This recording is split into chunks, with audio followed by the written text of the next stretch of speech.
was a mountain home. One, two, Norfolk Lake Show. you're not- I it's not very far. couldn't get it. There's a canal there, and it said mountain like 6 miles or something. So, I fished down there on that end around Bull Shoals by the dam, yeah. across from the marina. What club are you in? Southern Ozarks Bass Club. Is that one that Chance Davis, does he fish yet? No. Yeah, there's 2 or 3 down there. I don't even know really what the other 2 are even called.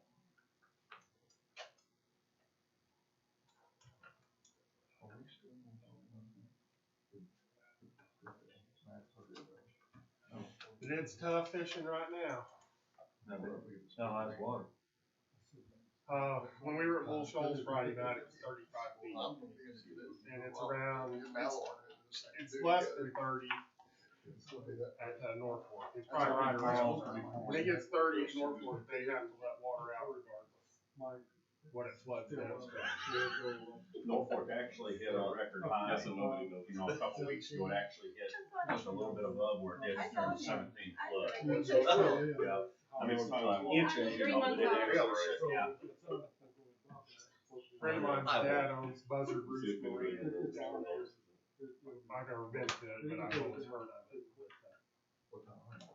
They're telling me, you know, they got the boat docks pulled up as far as they can get them, and it's just a nightmare. They said if we get these, I was reading today, they said if we, you know, the lakes are full at max capacity. Right. They said if we get these rains like they're talking about tonight, tomorrow, they said the release that they'll have to let out at Bull Shoals and Norfolk potentially will probably set a record volume from the 2 combined. They were warning people down at Cotter to, you know, get ready. There's nothing we can do. We can't hold it back anymore. It's got to go. Here's the other part of that too. It's been high for so long that when it finally we get into drought conditions, they'll start pumping water. They'll bring it back down to a normal level, and then they'll try to pump it down another 20 feet to check the integrity of the dam like they did last time. Okay, with it being 7 p.m., I'm going to go ahead and call this the meeting to order for the Willow Springs Board of Education. We do have a quorum of board members present. First item of business, I will be chairing this meeting until such time that this board elects a president and vice president for the next term. As such, our first order of business I did receive from Howe County Clerk Keller Wagner, certification for the general municipal election. In the certification, the top 3 vote getters were Adam H. Webb, Matt Hobson, and Brent Colley. So congratulations to you three on your election to the Board of Education. What I would like to ask first is that we have the sitting board who go ahead and certify the Board of Elections and make a motion on that. So that would be basically a 4-0 vote before we get the new people sworn in. So I would entertain a motion to approve the results as certified by the Howe County Clerk's Office. So moved. I have a motion by Dean A. Do I have a second? Second. Second by Matt Gum. All those of the sitting board in favor say aye. Aye. Opposed, same sign. Okay, and so with the board election results being certified, the next order of business is that we need to swear in our new board members. And so to do that, our board secretary will, if we can have all 3 of you, and Ryan, if I could ask you maybe to step over here, we'd like to always have you stand in front of our wheel there. So if we could have Mr. Colley, Mr. Hobson, Mr. Wett, if you could please stand over there. We'll take the oath, and then I will take a picture too so we can get you in the newspaper. So.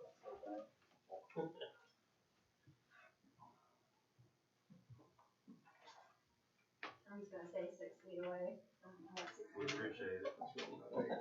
Maybe scoot away a little bit more now. I'm just kidding. All right. Do you swear that you will support the Constitution of the United States and the Constitution of the State of Missouri, and that you will faithfully and impartially discharge the duties of school director in and for the Willow Springs School District to the best of your ability according to law? I do. Okay. If y'all stand there and let me take a picture. Remember, this is going to be in the newspaper, so stand accordingly, smile big. 1, 2, 3. We'll take one more just in case. All right, congratulations, all 3. Now, go ahead and take your spots.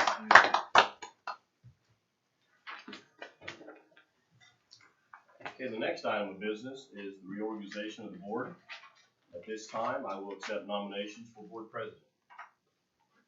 I'll make Tony Friga. Okay, we have a nomination for Brent Colley to nominate Tony Friga. Are there any other nominations? Is there a motion to cease nominations? Matt Gum makes a motion to cease nominations. Is there a second? Second by Farrell Gum. All those in favor say aye. Carol Gum. Farrell Gum. Farrell Graves. Wow. I don't run president sign very much, so. Okay, second by Farrell Graves. All those in favor say aye. Aye. Okay, opposed, same sign. Okay, and Tony Friga has abstained, let the record note. And then we have one nominee for president, that nominee being Tony Friga. All those in favor of Tony Friga serving as president for the upcoming term, please say aye. Aye. Opposed, same sign. Tony Friga is abstaining, so it passes 6-0 with one abstention. Congratulations, Tony. Now you guys can kind of settle in. Okay, next item is I will also be calling for nominations for vice president. Do we have any nominations for vice president? Matt Gum. Earl Graves nominates Matt Gum for vice president. Do we have any other nominations for vice president? Do we have a motion? I'll nominate Dean. Okay, Matt Gum nominates Dean A for vice president. So we have Matt Gum and Dean A nominated for vice president. Are there any other nominations for vice president? Okay, do I have a motion to cease nominations for vice president? Brent Colley has a motion to cease nominations for vice president. Is there a second? Second. Second by Farrell Graves. All those in favor say aye. Aye. And do we have any abstentions on that one? No, I don't think we need one. So. Not for that. All right, first nominee for vice president. Do we get to campaign or anything? You have already. Passing out cash. We got a presentation back here, we got the budget tonight, we're on borrowed time, man. I just want to say that Dean is a well-informed member and he goes to all the meetings that I don't go to, or that he's gone to a lot that I haven't gone to, as far as the legislative stuff and so on. So that's why I nominate Dean, because I know he's a well-informed, and works hard at doing that. Very good, appreciate those comments. All right, then we have two nominees up for vice president. We'll go on them in order when they were nominated. So first of all, for Matt Gum, all those in favor of Matt Gum serving as vice president, say aye. Aye. We have 4 ayes. Any nays? And an abstention. Matt Gum abstained. Well, I got a vote, so I'm a nay. And Tony Friga is a nay. Okay. I thought I heard you vote. No. Okay. And then, and so all those in favor of Dean, there's really no need to do that because we only have 5, because you guys can't vote for 2 people. All right. So with that, I would say that the board has elected Matt Gum as vice president of the Board of Education. So congratulations to you, Matt. Congratulations to you, Tony. Okay. There's no other business at this time for me to serve as facilitator, so if you guys want to move where you're most comfortable, if you're comfortable in the chairs you're in, that's fine. If you want to move to a different one, Swap. I've got a really big seat. you do. Yeah, I'll do you. I wasn't talking about. That wasn't the one that was on the first. It would never, Feel more. it would never feel right. Okay. I'm good with that. Adam is not quite the same as Adrian. So, Well, thanks for noticing. That's gonna take a little getting used to. yeah. Just like on the wagon. At this point then, I'll turn it over to President Tony Friga. I just want to thank you all for the confidence in me to serve as board president. I don't, it's not a job I take for granted, and, sure didn't sign up for that whenever I first got on the board, but I didn't know what I was getting into when I first got on the board either. So anyhow, do the best of my abilities. At this time, I call for nominations for an MSB delegate. This is typically should be a board member that plans to be possibly at the MSBA fall conference, but this year it's going to be in Kansas City. I don't know if anybody's planning to make that trip. And it's not, I don't think it's a necessity that we No. have an MSBA delegate. If there's no one that's planning on attending the convention, we just need to understand that the board will be represented when we have the delegate assembly. But that, again, and it doesn't have to be now, the convention's at the end of September. And if we make a delegate and they can't go and somebody else is attending, they can fill in. Okay, is this where they vote on policies for the upcoming year? Then they help MSBA establish the platform. Okay. And MSBA is a lobbying agent for all public school districts across the state of Missouri. Do we have any nominations? I'll nominate Dean. Okay, Adam Webb is nominated. That was your first. Dean. Hey, Matt, just dragged on you. Hey, I'm new. Yeah, way to bring the ice out. I'm not sure he's liked all this. Usually first year people get that job done. Yeah, but they recommend anymore that that's not what we do. I know me and Brent did it. Well, Oh, they yeah. say hold the thing to That the used to be the bull. way for years. Okay, do I have any other nominations for MSBA delegate? I would accept the motion to cease nominations by Brent Colley, a second. And I'll do that, call for a vote, all in favor, aye. And opposed? And abstain? You win. We missed a vote, yeah, but that's okay. Thank you. Yep. Oh, that's right, we did, didn't we? That's all right. You definitely will. Oh, well. So at this time, we need to appoint, let's see, a motion would be in order to appoint William Hall as custodian of records, Mandy Scarborough as board secretary, and Jamie Bryan as treasurer. I have a motion So moved. by Dean, and a second, Second. Farrell. All in favor, aye? Aye. Opposed? Very well. Holly, you're off the hook. You didn't even know he served as a treasurer. I did. If we were short, we were looking at you, buddy. My name's all those checks, All right, even yours. Oh, you wouldn't know. so we've got a copy of agenda in front of us. Are there any changes to that, Mr. Hall? Just two changes. One, I have no need for executive session. Okay. So if we could remove that from the agenda, that would be item number 9. And then also, as mentioned previously, in the document that was sent out to the board packet, we had Kenny Smith listed as a bus driver. We need to remove him. I think he's already kind of changed that and sent that to you, but I think for the record, we will make sure that everyone knows that he is not currently contracted with the school district. And those are all the changes I have.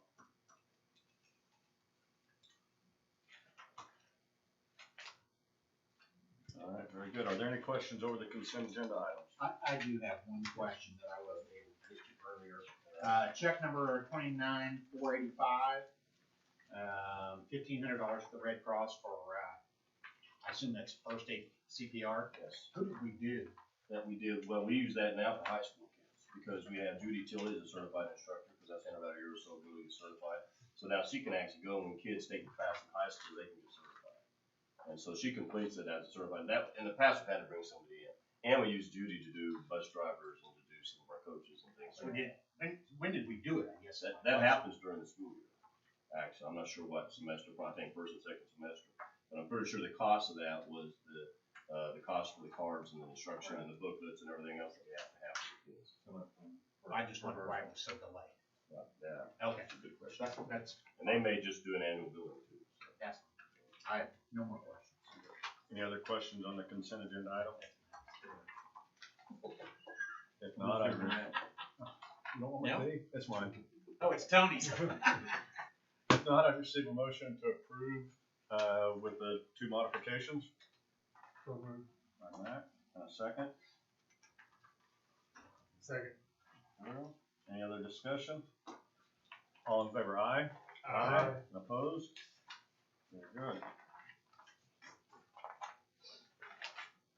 You got anything for administrative reports? I do actually, and since this is typically the administrator July and June, I gave them the month off, and they'll be back here in July as we plan on having summer school at that time. I'll present that information to you later. But I do have a few things to report to you. As all of you are aware, we have graduation scheduled for this Sunday at 3 p.m. at Walensky Stadium, or at Walensky Field. I'd like to have board members arrive by about 2:30 or so. Any idea who, do all of you plan on attending that?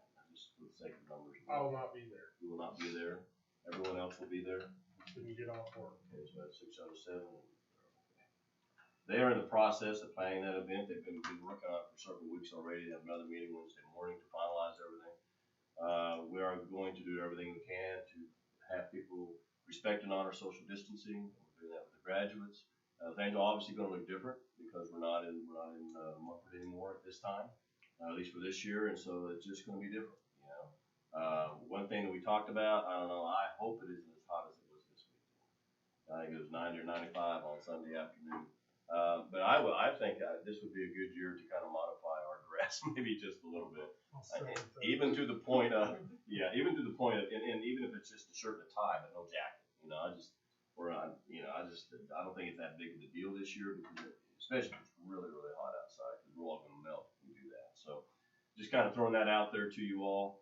Other events that are going on, I mean, graduation's a milestone. It's really, really important to our students, to our senior students, that we have that event and that we allow them to kind of step through the door and move on with the rest of their life.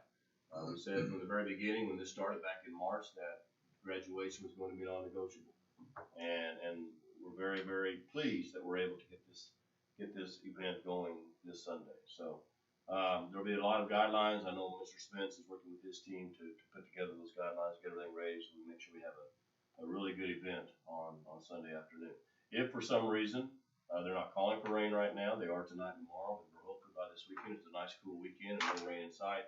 If there is rain and we have to postpone it, it'll be moved to Monday. If it's rained out again, we'll move to Tuesday. We'll just keep moving back a day at a time until such time that we can have the event taken care of and graduate our seniors. Other things that are going on, and I just wanted to make you aware of this because I really appreciate our parents, a group of our parents who have stepped up and tried to provide some opportunities for our students that the school was unable to provide at this time and possibly later, but the parents were able to try to do some things for our senior students this year. First of all, there will be graduation practice Friday at 6 p.m. at Polinsky Field, and Mr. Spence and his group will handle graduation practice. Following graduation practice, the parents put together a 2020 graduation parade. It begins at 6 p.m. from Polinsky Field. They'll go down 10th Street to Ferguson.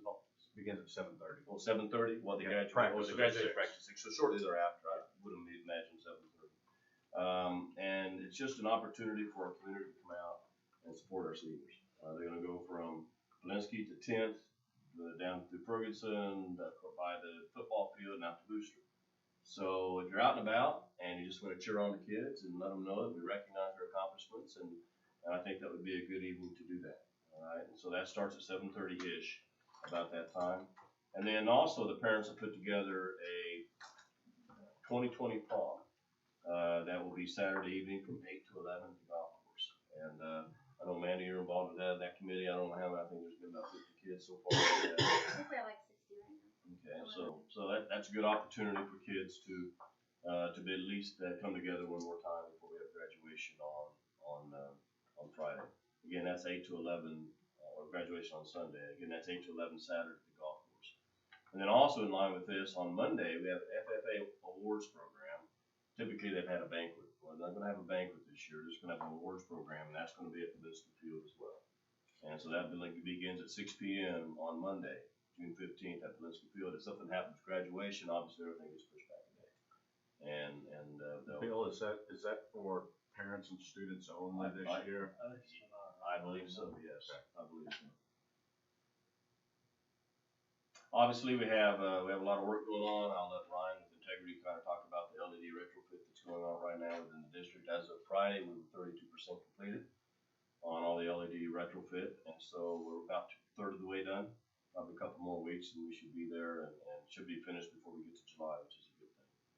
And about the other major projects going on campus, I don't know if you've been up there lately, but where the old gym is currently undergoing a facelift, and we've had several teachers in there painting, and I know Josh Owens has been in there replacing bleachers, pounding nails back down so you don't have to sit on them anymore, replacing some walls that need to be replaced.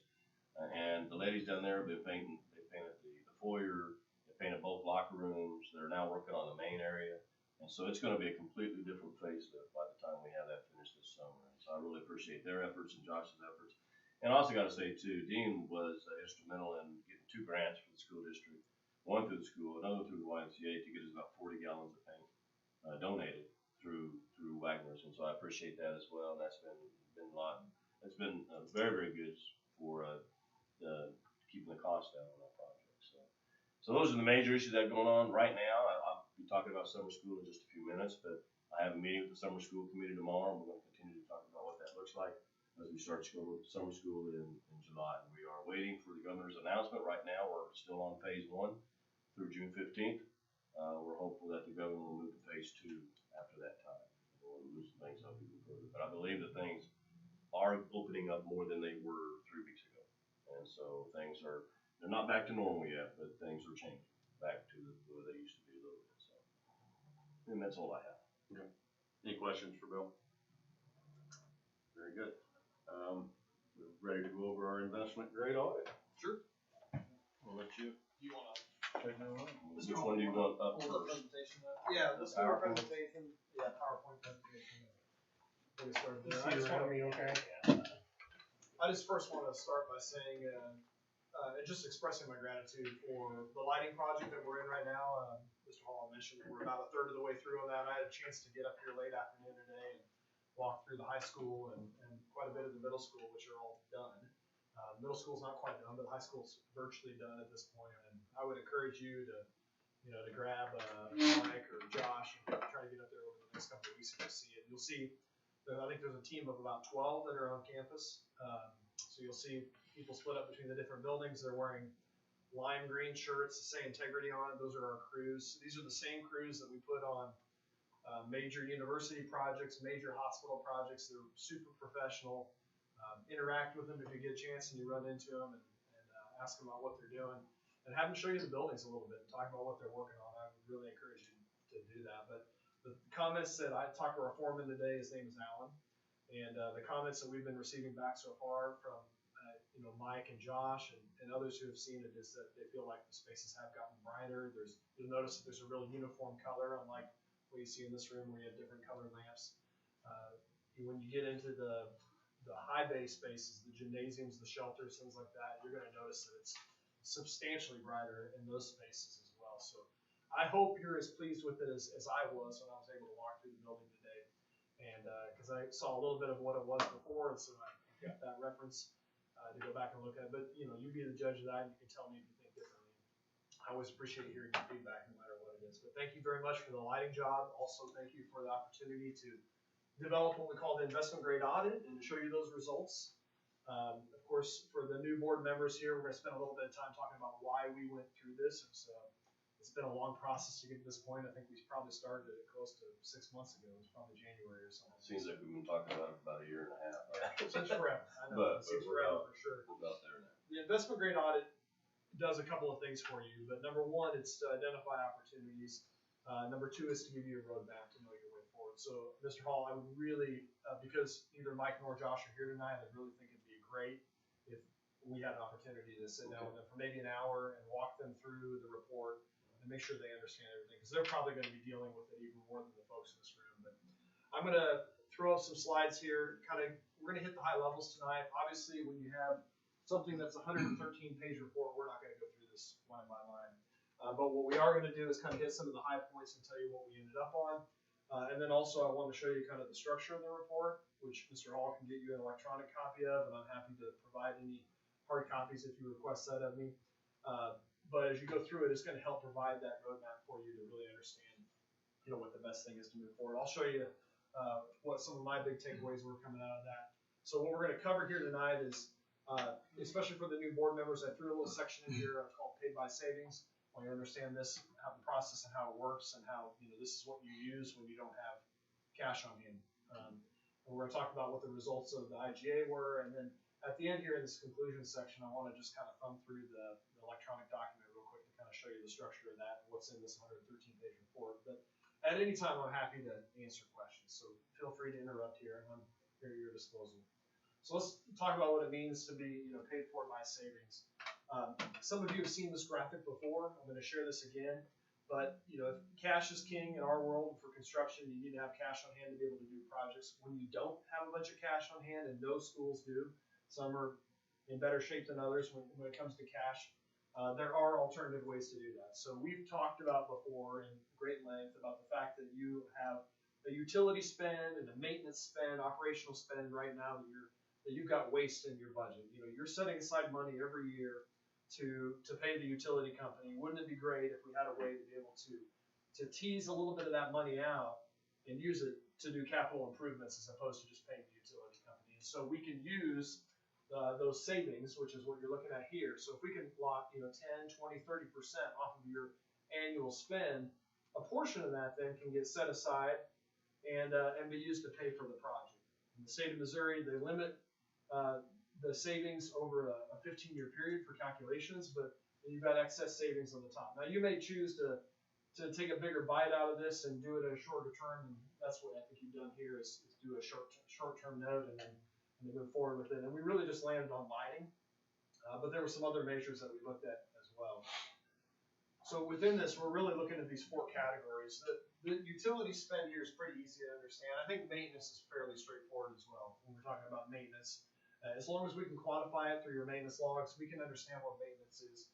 I'll jump down here to the bottom. You know, this is a newer category. I think at some point in time, this is going to start to make sense for you. The struggle you're going to have here is where are you going to put it? You know, you put solar panels because it makes sense to do so on your school. Where do you put them at? You know, and then how does that tie in electrically? So there's some challenges still here with this, but as your utility rates are fairly high here, and as the cost of that continues to keep coming down and utility rates come up, this could make sense for you at some point in the near future.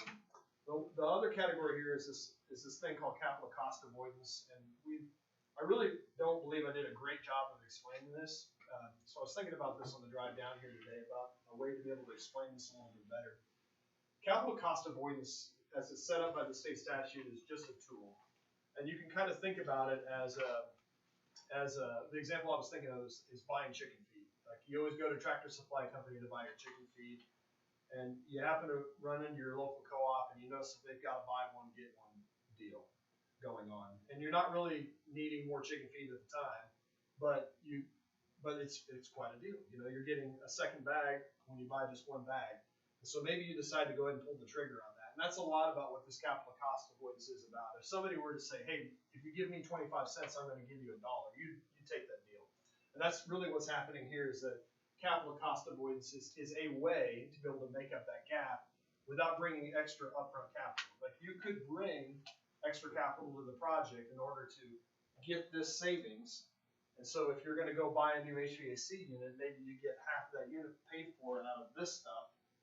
You still got to come up with the other half from somewhere, and this is what the state statute allows you to do. So my apologies for not doing a great job of explaining this before. It's still a very useful tool for you if you ever get into a bind in the future and you need to be able to do that. Because at some point, especially with your HVAC, you're going to need to replace it. And in this report, I'll show you what that looks like, because you've got some pretty aged equipment in there that's going to need to be upgraded fairly soon. Within those top 2 categories that were highlighted on there, they were in bold actually. This is really what we're talking about for operational savings. So this is utility spend and maintenance savings. On any project, we might look at all these things. So if we're doing a project for the University of Arkansas or for the Atlanta Hawks, we're looking, which is another project that we have right now, we're looking at all these things. For you, we knew the opportunities were going to be mostly around building envelope, primarily looking at your roofs, HVAC. We looked at, because it's usually pretty low-hanging fruit, we looked at water fixtures, and then we really landed on this one right here, interior and exterior lighting. And so the focus of this investment-grade audit is really around those 4 categories. So I want to kind of jump into what we found here. So what you get in an investment-grade audit is a scope development. So it's when you read this report, you're going to look through it and you're going to notice it's going to identify different opportunities. We usually generally call those energy conservation measures, or ECMs. And we're going to look at those different opportunities and then start to quantify them. When you're using the state statute to do this, you got to provide 2 different guarantees. One's a GMP, guaranteed maximum price, for what it is to do that project. Like that's, if you go out and have somebody bid your roofs or tuck pointing on your brick facade or something like that, they're giving you a price. Whatever that price is what it is. But there's also this guaranteed minimum savings that you're going to see as well too. And in that scenario I painted earlier with those bar graphs, the guaranteed minimum savings should be in excess of what your price was if it was amortized over time. And then that's what makes that project budget positive, really. You know, at least budget neutral, but budget positive. When you do get a little bit upside down and you need to have some additional costs, that's where capital cost avoidance comes in. This is a way to allow you to kind of close that gap over time. You're also going to get a very extensive inventory of equipment. So we've gone through, now you've got an inventory of every light. You've got an inventory of every HVAC system. You've got an inventory on a building by building basis of your envelope and what's going on there, what types of windows, what type of roof it has, for example. We also went through and metered the building. Last time I was with you, this is where we discovered that you were only running your lights for 6.5 hours a day, which is like, congratulations, that's rock bottom. We don't see schools that run them for that few of hours. I mean, you think about it, most people go in and they flip the lights on at 7 o'clock in the morning, and the custodial staff will flip them off at 4:30 or 5 o'clock at night. But this is, what that told us is that your teachers are really good, that when they're leaving the classroom for an hour, they're actually turning the light switch off. It's amazing that they're doing that, but that's a really good thing. And so we went through and we did the data logging and the metering of those, and so we could really find out what your true burn hours were, and that's all been quantified now for you. We also did your utility rate analysis, and where this comes into play is when you're getting demand charges and consumption charges to really understand how you're spending your money in terms of the utility company. If you've got high demand, for example, our strategies are going to be different than if it's high consumption. Like, we're just going to look at those things a different way. Unfortunately, you don't have really anything in the way of rebates because it's a local utility here, and they don't offer them. Almost all of the co-ops in the state and the regulated utilities like Ameren and Evergy are going to offer rebates. Liberty will offer rebates, but you don't have them here with the local utility, so we'll have to find other ways around it. And as we told you before, there's just no commitment. When you do an IGA, there's no commitment to have to do a project. What we did with this one was we took the IGA costs and rolled it up into the lighting project, and so those could be kind of paid for together. You got your roadmap now. And this kind of messy graphic right here is just to kind of demonstrate the fact that we came in looking at what your vision was and your problems, and there's a lot of cycles that go through in the process of an IGA, and at the end of this, we hope to spit out some type of project for you, and we got that with lighting. So this is, because this is broadcast up here, this looks great on my computer screen. It's a little harder to see here, and you're gonna see this firsthand when you go into the buildings, but after a retrofit, this was taken a few hours after this picture was taken, and you can see, just even here, you can see how much lighter the ceiling is.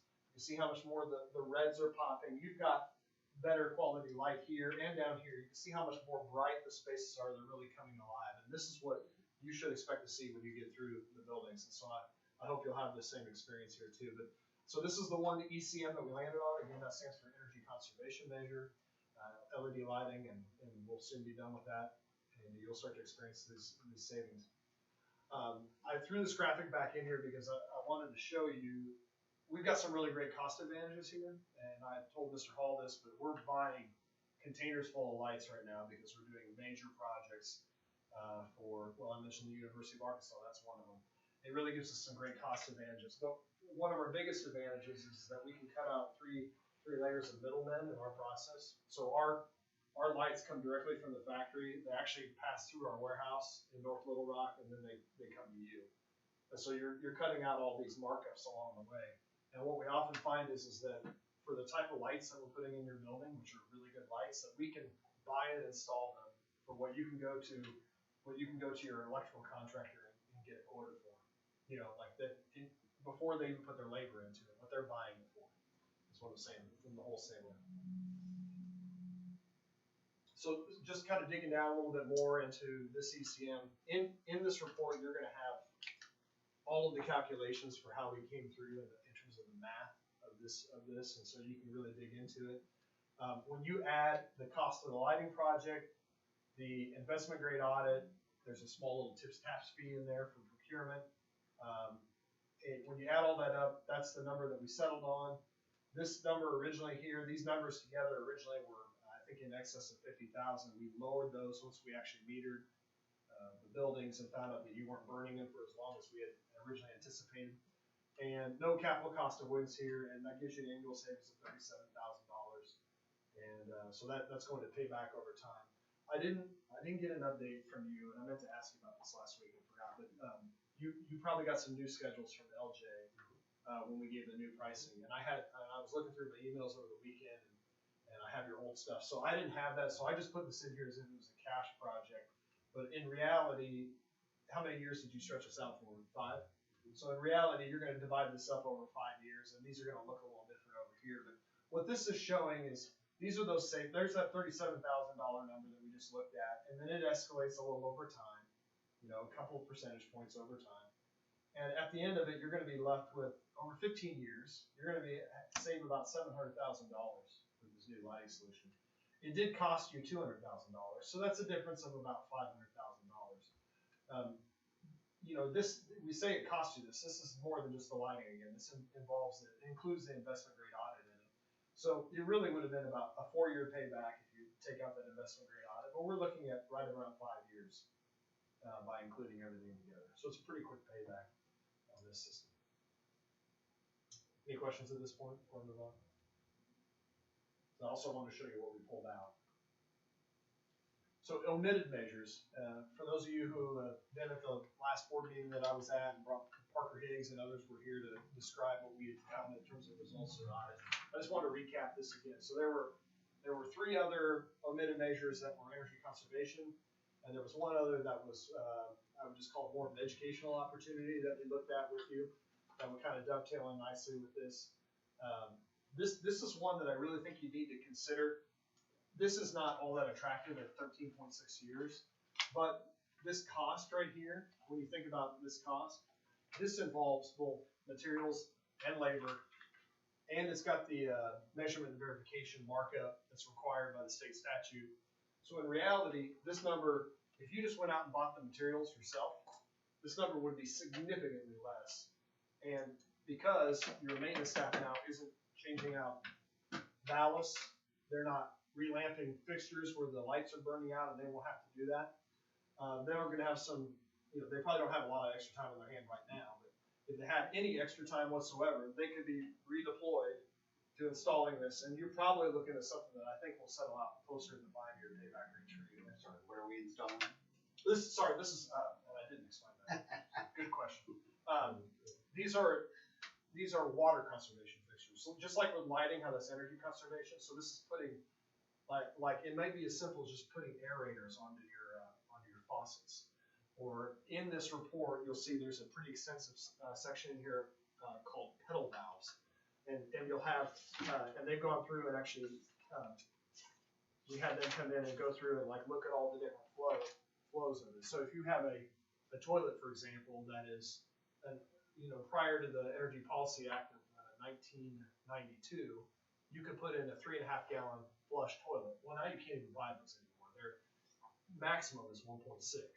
So going back and changing that to a 1.6 or 1.28 is going to save a lot of water and ultimately money by doing that. So it might make sense for you to go through and change out water fixtures. And I would recommend that you might look at doing that for yourselves.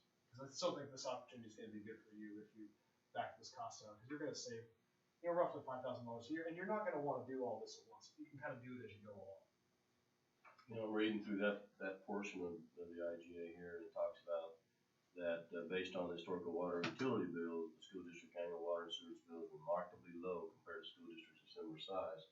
Then it says this may be due to faulty water meters at the school facilities. So are you saying that it's inaccurate? Correct. That's exactly what we're saying. What I thought you were saying. So you know, when you're playing Monopoly and you draw that card that says bank error in your favor, collect $200. That's basically what's going on here. So at some point, if the local utility were to come out and replace those meters, you may see a That would jump. be the city of Little Springs. Yeah, watch this video. I hope I need to- Bev isn't watching this. Best don't watch it. Moving on. So if you see, if that happened, so our savings then wouldn't be, it'd be more It significant. would be more significant, because we're not paying the full boat right now. We don't know that. Possibly. In theory. According to some silly author. But on the other hand, we'd be paying more on the front end. You know, Right. more In any case, you're back it up one slide. here. Okay, let's go back. Your 67,675 Yes. retrofit cost, is that, what all's in that cost? So that's materials, Materials labor, and labor. and measurement and verification. Okay, Because remember, we have to provide a guarantee. We have to show you the calculations. right. And there's a cost to do that. But if we did it ourselves internally over time with petty cash, I honestly think it's probably 40 cents on this dollar. the cost, Just to actual buy, costs, just to buy the, yes. the equipment. Just to buy the So then the payoff internally for us is quite Yeah. significant at that point. 5.5 years. Right, Might we be don't six. have to justify it, we can't float the note, but we can still save a ton of money. for Well, that. and the thing is in this report, you've already got a lot of great information in here. You can reach out to Pedal Valve yourself and say, I want you to requote this for me. And I want you to quote everything that you quoted to Integrity. They can totally do this. They're not going to offend me by doing this at all. Quote everything you quoted to Integrity. and, but just materials. Right. And just get a list of everything. Just have them pull that quote, and then it's not gonna have any of our markups in here. There's no labor, and there's no markup for M&D. Again, we have to do M&D because it's required by law. But you can get this down. And then because you've got, what I'm saying is before, your guys were spending significant hours, maybe 60, 100 hours a year just fixing lights. Now they've got those hours back. And it might be possible for them to go through and start to make some changes.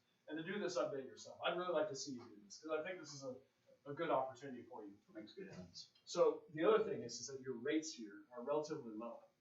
And that's pretty true across the Midwest. But it's typically it's usually done as so many dollars per kilogallon. So for every 1,000 gallons, you may get charged $5 for water, $5 for sewer. Pretty typical rate. I think, and I need to go back and look, but I think you're in that ballpark. You might even be a little lower than that. We go to places around the country in California, in Connecticut, and it's going to be double that. So that because your rates are relatively low, it just means that It's harder to get to the money. yeah, it's harder to get, like, we can get this down to 5 years, we're going, or 6 years, but there, it cut it in half again, just because of what you're paying. So it's still a great opportunity for you to consider. This is one where I think this whole idea of capital cost avoidance will come into play. So in this report, we developed a couple of different projects for you that really didn't address all of your needs from an HVAC standpoint. What we really think you need to do, there's going to be a section in here, and this will be a lot easier to see in a digital copy because you can't read that as it printed out here. But this is every single unit that you have in the entire district across these 3 pages, and there's like 200 and some different units that you've got here. And it basically goes through and it lists the age of the equipment, and then it gives you an approximate installed cost to be able to replace that equipment. Okay, so now you've got some information that you can start to make decisions off of. This first column, though, because there's been so much deferred maintenance here, this first column in 2020 has more than $780,000 of replacement. It's basically a third of what you've got going on here, maybe even a little more than that. And then even the next year in 2021, another 200,000. And then we'll look at this up on the screen here in a second. Let me just put a pin in this for now. Just know that you've got, within the next couple of years, you've got equipment that's called about $1 million worth of equipment that's called for being able to do it. So this is where you need to see if you can float a ballot issue or something like that, and people would support it, great. If not, this is where you might be able to use something like capital cost avoidance to at least get a portion of it paid for or whatever you think you want to do.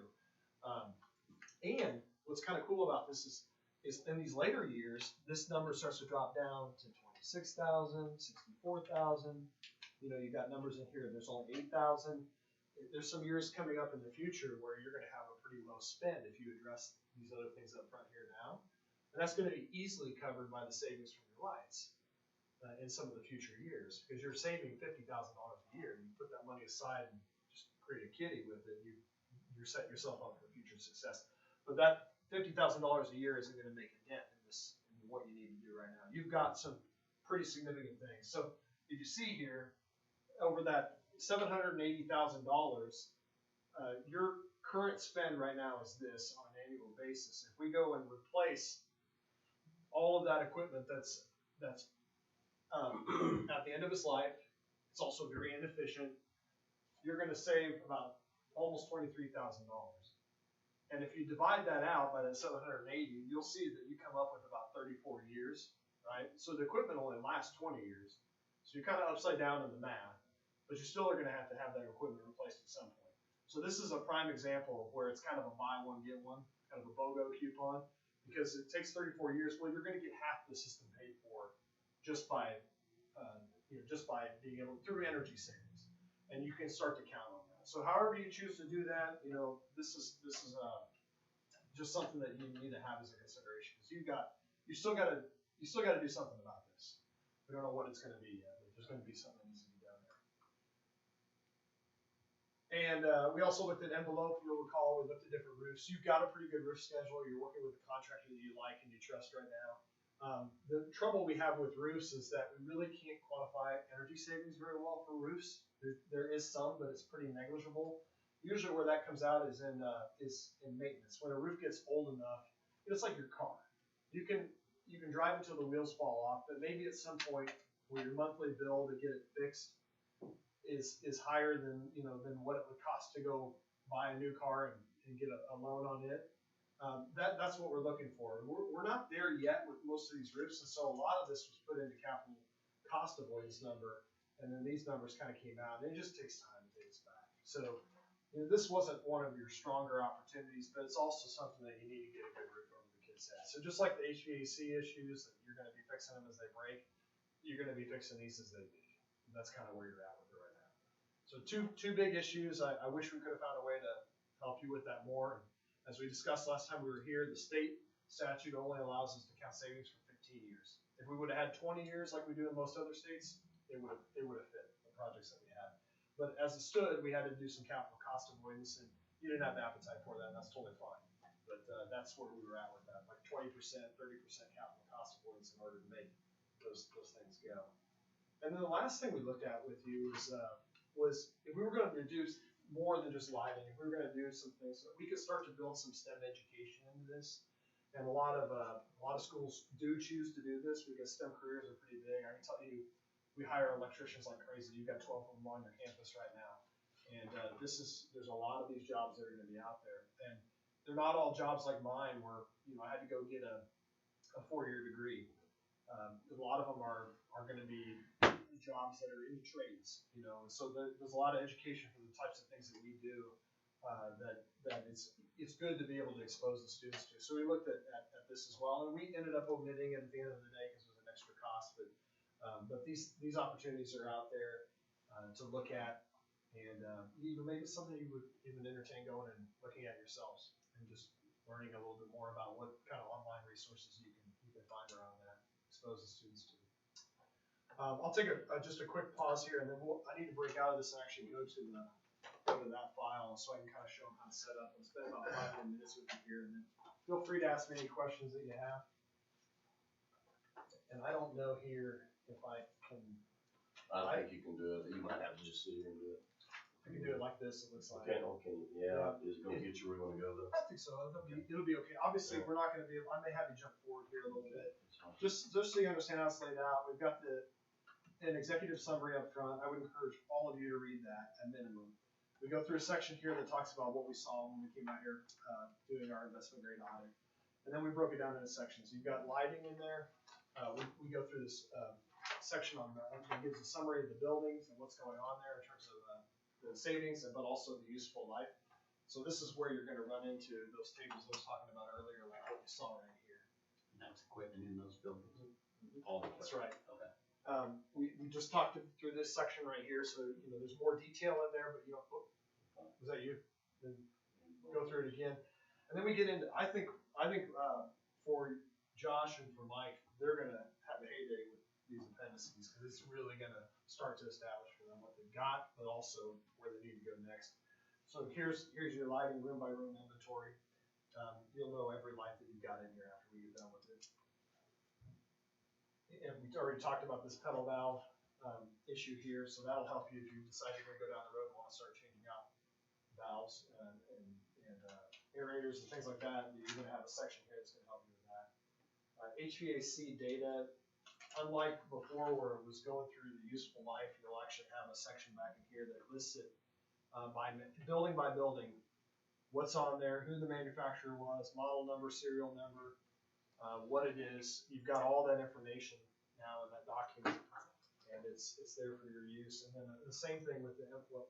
I can't really see it there, but the envelope data down here, there'll be something there similar for you as well that talks about the different types of structure and construction that you have in each one of your buildings.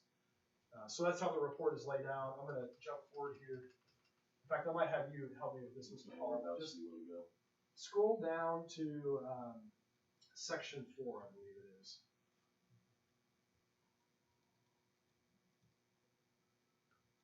There's a lot of information on weather and calculations and everything. Here it's talking about the different lighting.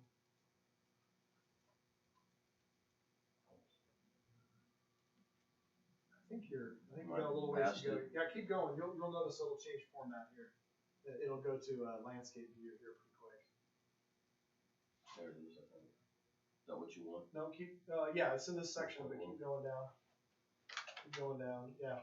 So this actually lines out go ahead and go back up one, sorry to stop you, but this is, with your spend and everything, these are the different buildings. You can see that primarily your spend is gonna be in the middle school, the high school, but also in the elementary school. Those are your biggest buildings, so it stands for a reason, but it kind of shows you where you're spending your money at right now. The next table shows more on the energy side, and then one previous to it, excuse me. And then this is, you would have to zoom in on this, but this is every single unit listed here.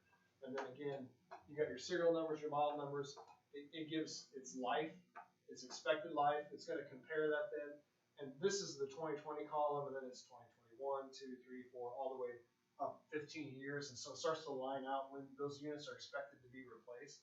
Well, you've had deferred maintenance, right? So you're going to see a whole bunch of these first few columns because they should have been replaced, but they haven't been, and they need to be, right? Like you're on borrowed time with these.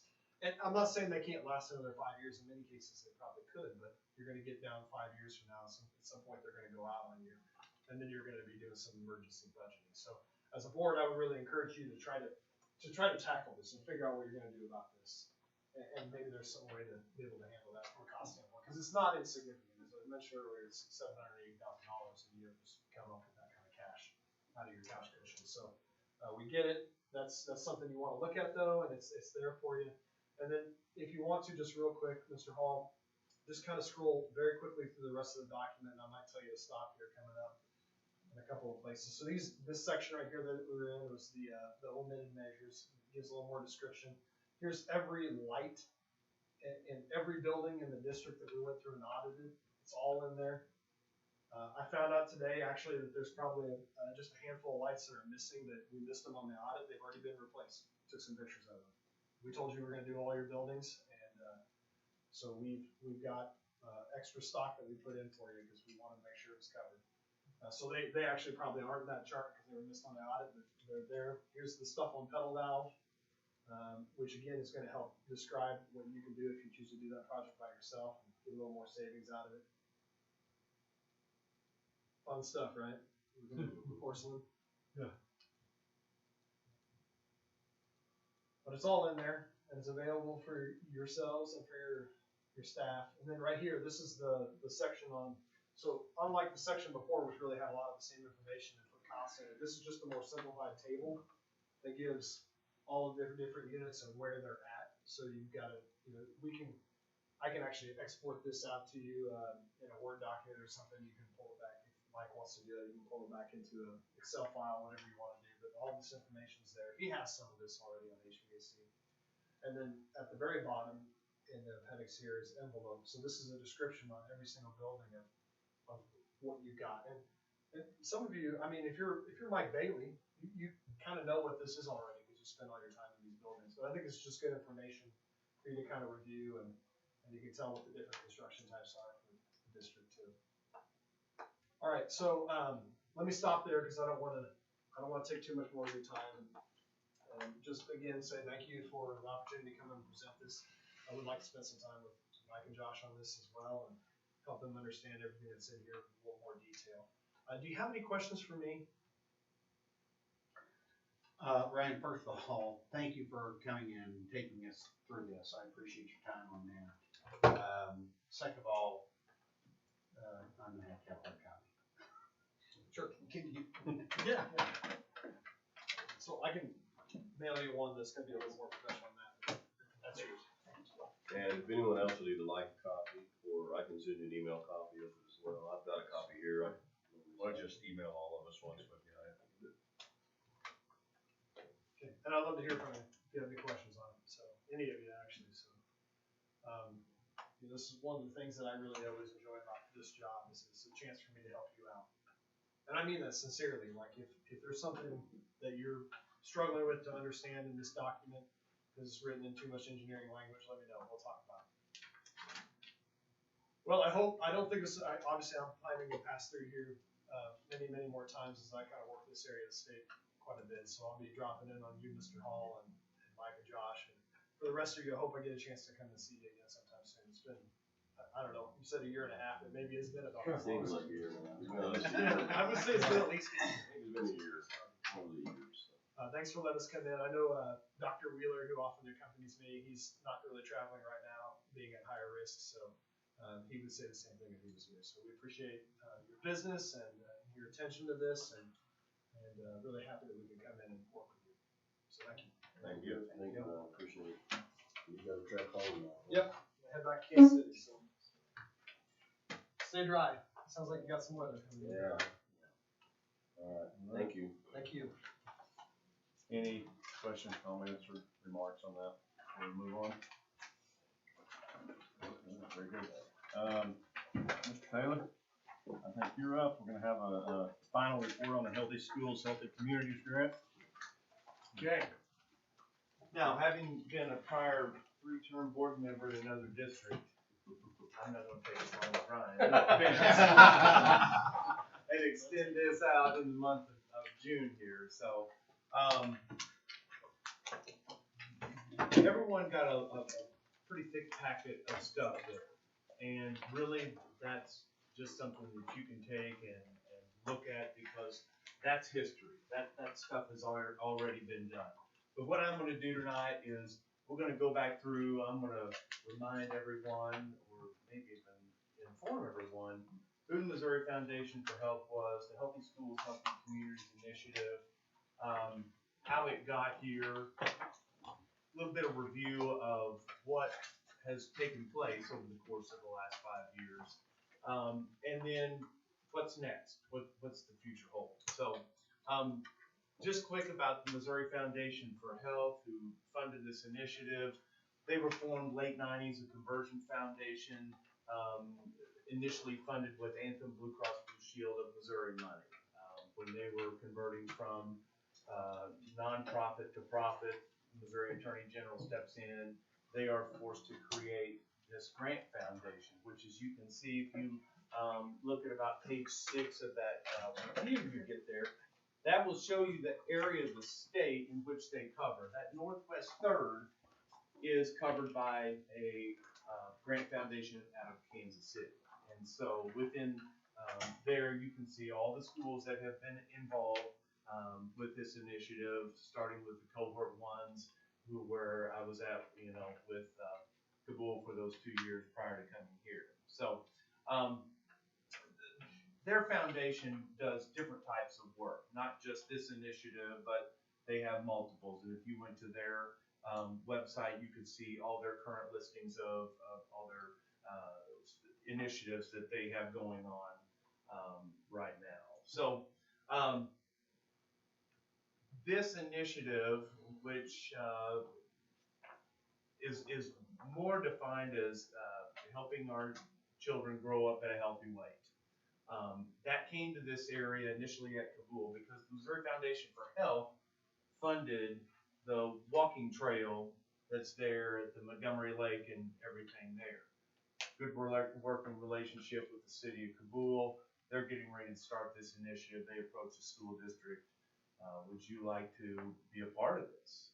And of course, because they had established criteria for being able to be a part of. You had to be in a particular region, specific free and reduced lunch rate, like, a lot of things are based off of, and all that. So you can see all the cohort ones. So they go to cohort 2 next year, which added Houston, and would have continued on in cohort 3 and stayed within Texas County, but they had implemented a census minimum within their school districts. Licking did not meet that, and so they backtracked this way and asked those of us involved, do we go to Willow Springs or Mountain Grove? And the consensus was, well, of course you go to Willow Springs. And so that's how that ended up coming back this direction. So, with this initiative, its objective was to have a school district reduce the cumulative BMI of their K-8 population, because this was a K-8 focused initiative, by 5% in 5 years. And that being through increasing the access to physical activity and healthy eating. Now, this is a two-part, grant.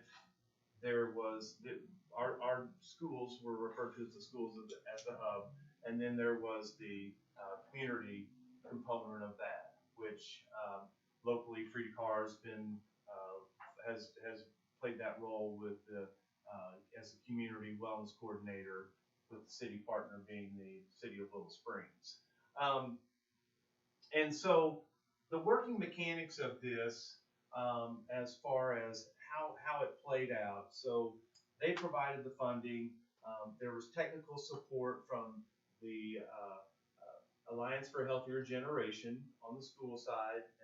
In the beginning, there were two different community technical assistance provider. One was PedNet, one was TrailNet. It got to the point they got that down just to one.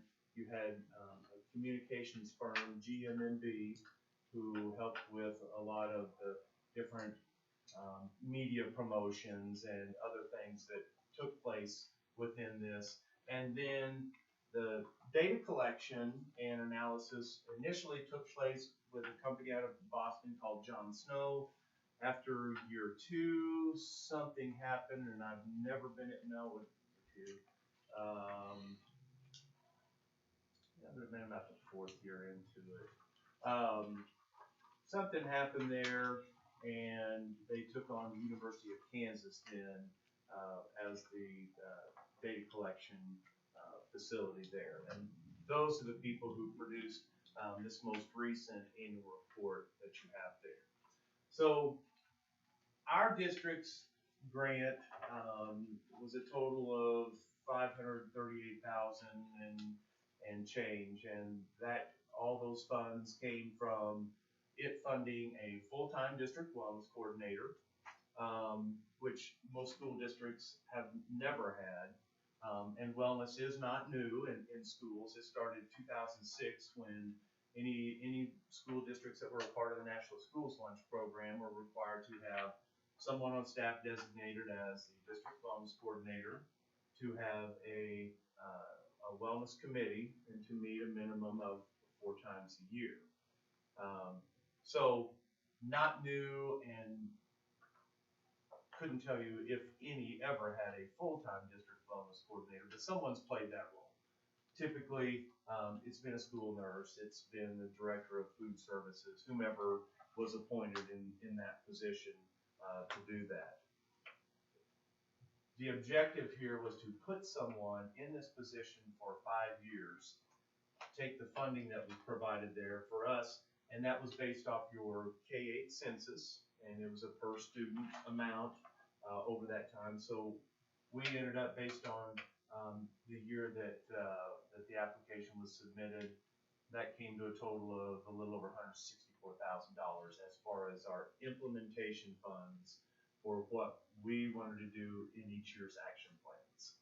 And huge learning curve, because in cohort 1s, you got a year of funding, you had to reapply for year 2, and then you had to reapply for years 3 through 5. Cohort 2's got 2 years of funding, and then had to reapply for the final 3 years. We were fortunate that the foundation decided we're just going to go ahead and do all of this. And so everything on that application was approved for the full 5 years. And that did end up being a difference maker for us on a project or 2 there. So the way that we had to go from there is each year, twice a year, you're taking height and weight to get BMI data from all 1st, 3rd, 5th, and 7th graders. There are other things within the evaluation methods that follow right there on page 6, 7, 8, as far as surveys of our middle school students, and accelerometer study, which initially had been a pedometer study, and I was never told why they switched over to the accelerometer, but that was what the University of Kansas wanted to do in their portion of that. So in coming in, we established an updated wellness committee, and have to thank Farrell and Mac for participating in that role as board members, because we did have a very wide, diverse, as is recommended, by the USDA on, what your district wellness committee looks like, and that to include even, community members, parents, some have students on theirs as well. So,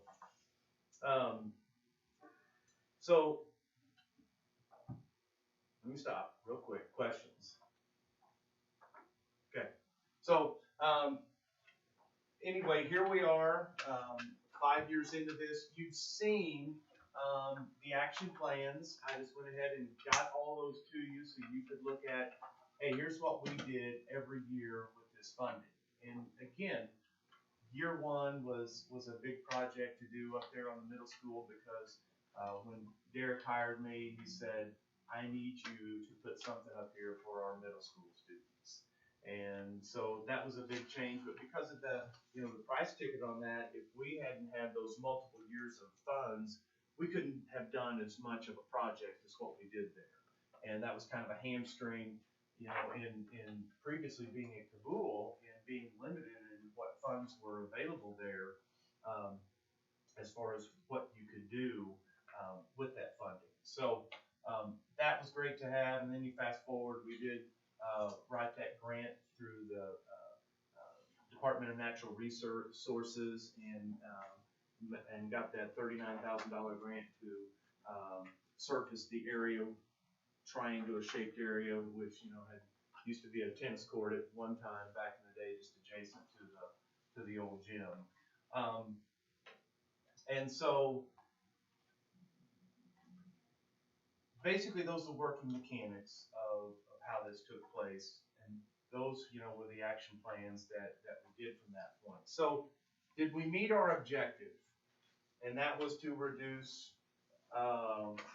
that cumulative BMI and increase that amount of students at a healthy weight. Yes and no.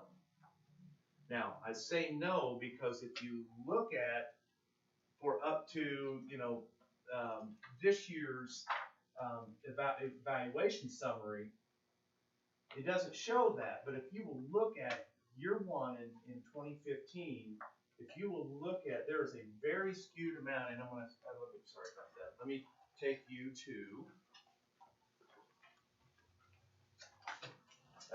page 44.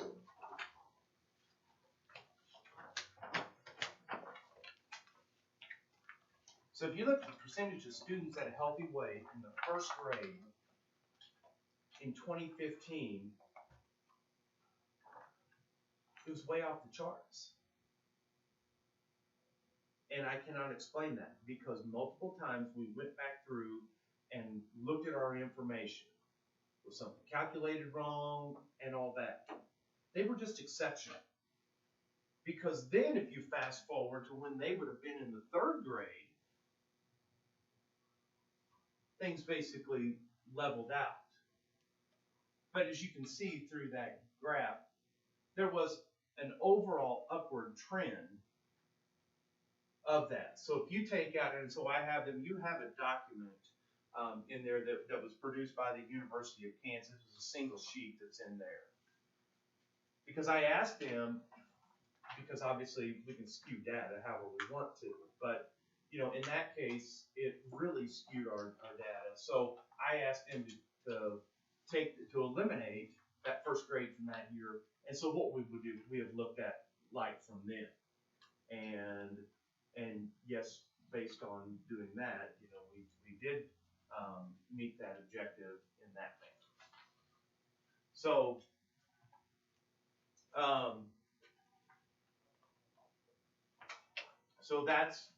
that's basically the gist of where we were in the working mechanics of this grant.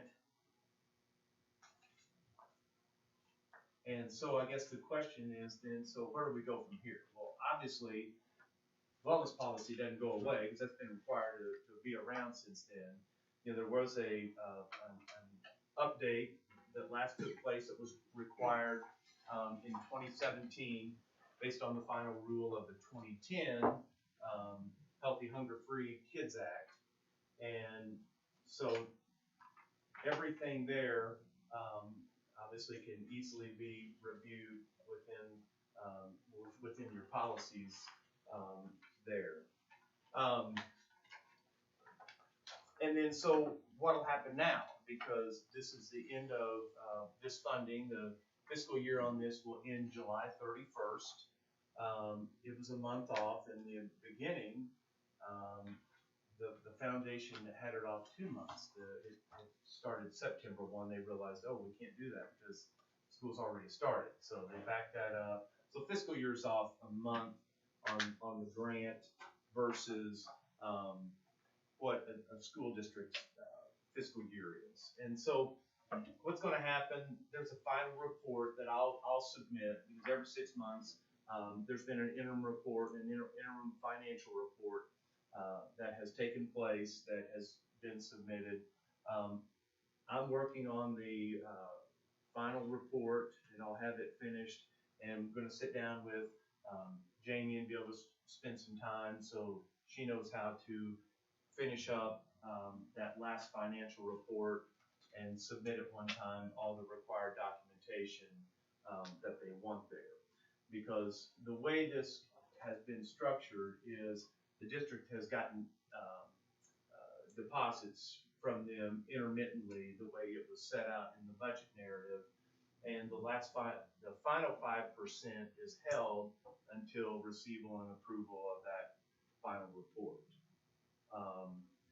What we did do is we did spend everything that we needed to within our implementation funds.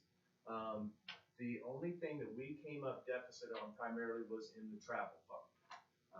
They had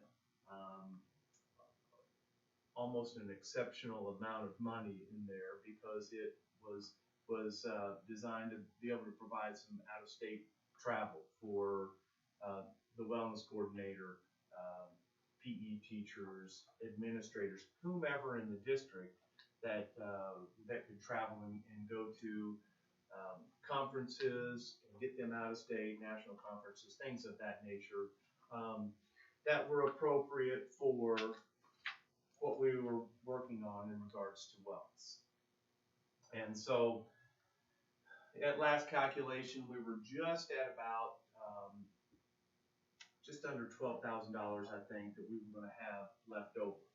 Our first responsibility was you're to spend all that. So we did talk recently. We did request to be able to reallocate from that into a couple of areas to basically help sustain, because that's been the big word of this whole thing is, hey, we're going to be here for 5 years.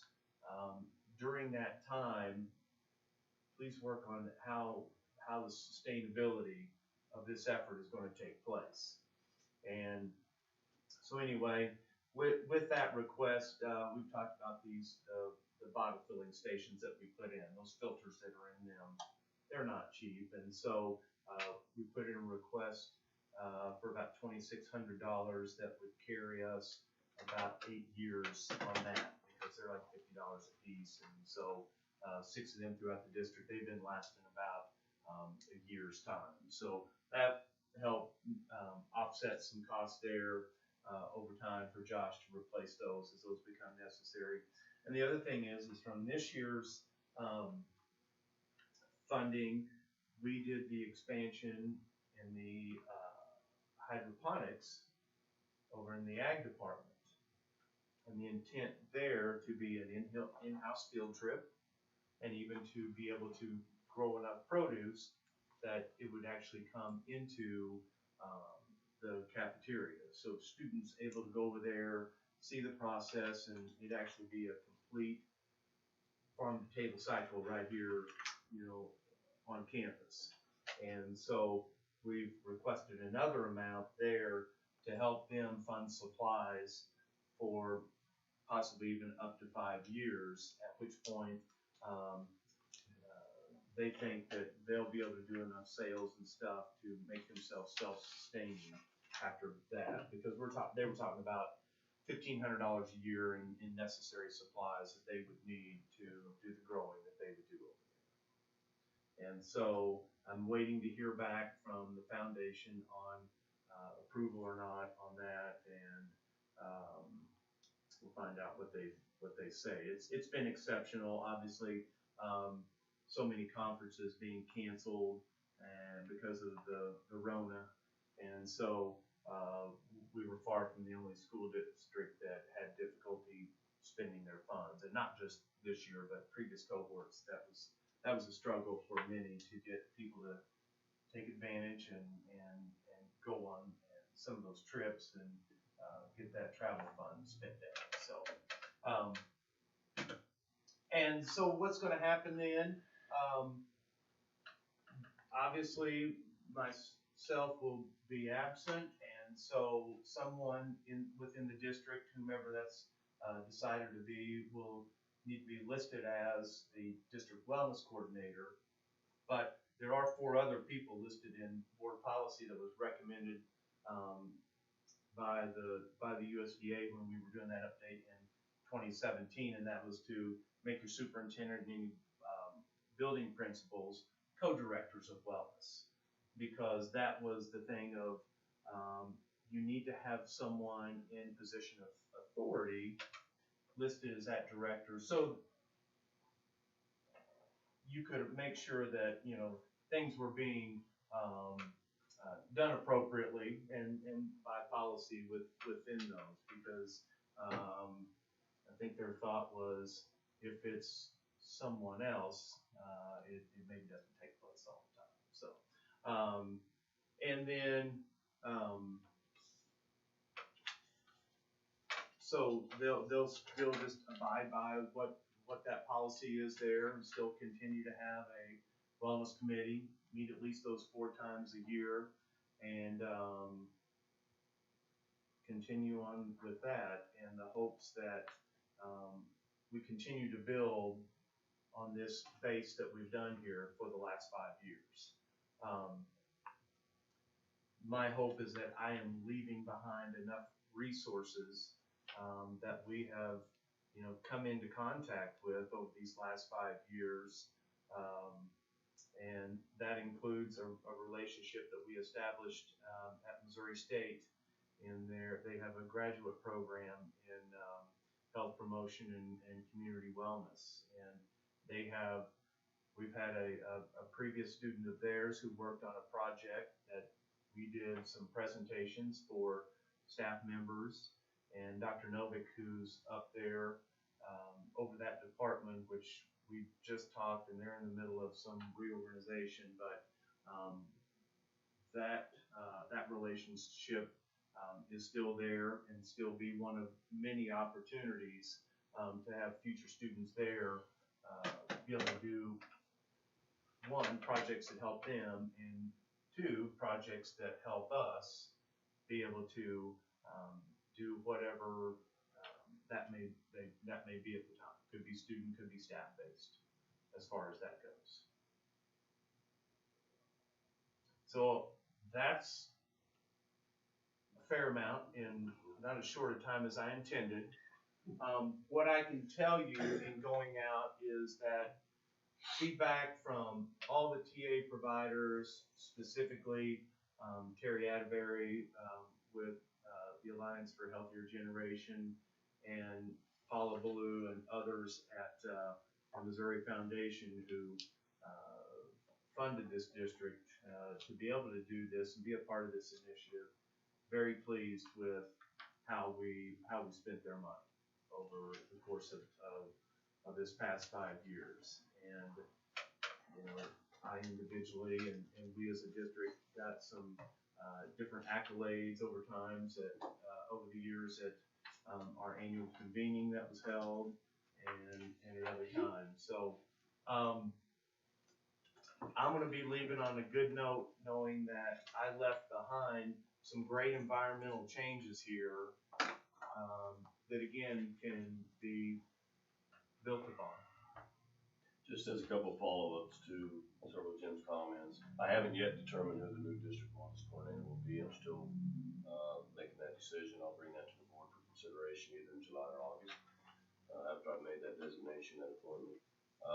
And then something else that Jim mentioned on the farm to school program. And we had an opportunity to meet with Grant Talbot and Shiloh Walden with FFA and Regina Roberts, the food service director.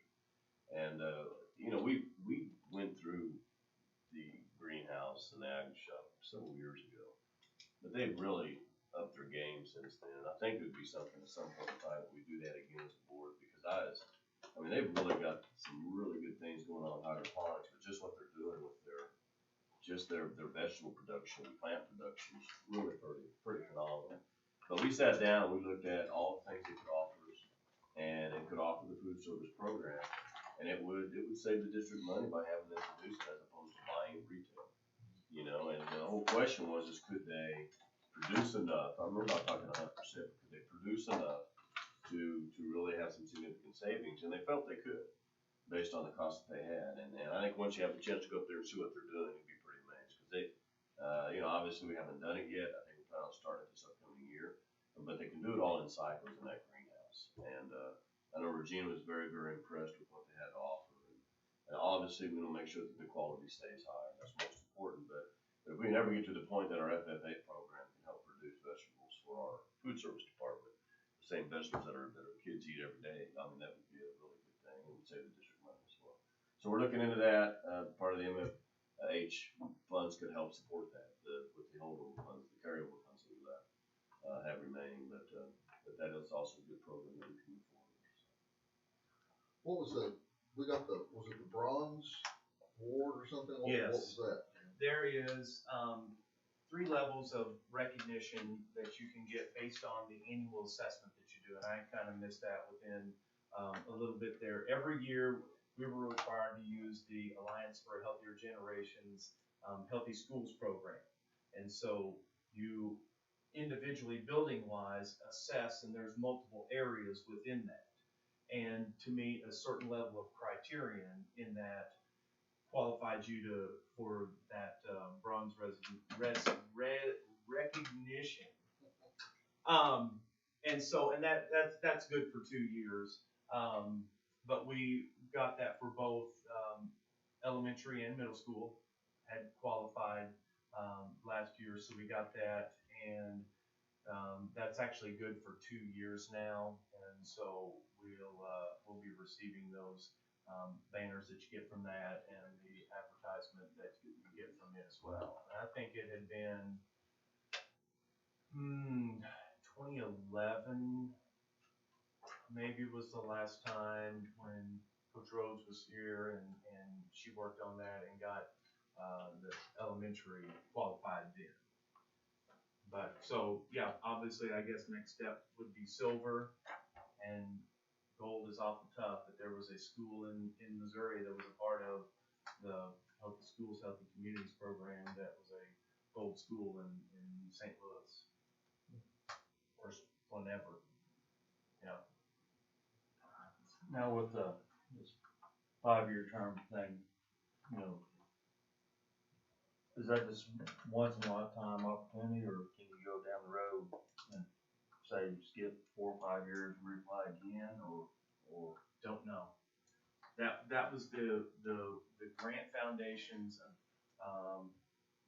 objective on this was, we're not just going to do this in 1 year or even 2, because that's not going to be enough time to make change. And so that was why they came up with a 5-year. But on as far as the grant in regards to the funding for implementation of things, no, it was basically kind of a one and done thing. And I think what they're going to do, from a little bit of feedback that I got, is that they're going to go back and evaluate how did this program do, because they obviously put a lot of funds into it. When you look at a school district our size, and total amount at $538,000, we have City of St. Louis and Jeff City and some places, some larger school districts. I'd be interested to know what their total 5-year on some of those were. But at this time, that was the thing. You got that 5 years of funding for that, and then it was over. And my guess would be they're going to go back, reevaluate, but then probably go out to different schools within the state, within their coverage region. Jim, one question I have about the data itself. I mean, I see the data for Houston and Kabul and Willow, but do we have anything that's statewide or national? No, this only comes from, well, the reason they gave this to us is because you can see this was a Texas HAL, and so different areas got this annual report based on where they were. And so as far as being able to get some other statewide, national, I'm sure it's possible. But this being specific to first, third, fifth, and seventh graders that were measured every year, I don't know about getting that exact apples to apples comparison data, but it's there. So you can see a trend, but you don't have anything to compare it to. Right. So Right. Well, it's just a percentage. yeah, I get that. Yeah, but that was specific for us and what our objective was to do individually. Each individual school district, had their objective of the initial reducing your cumulative BMI 5% 5 years.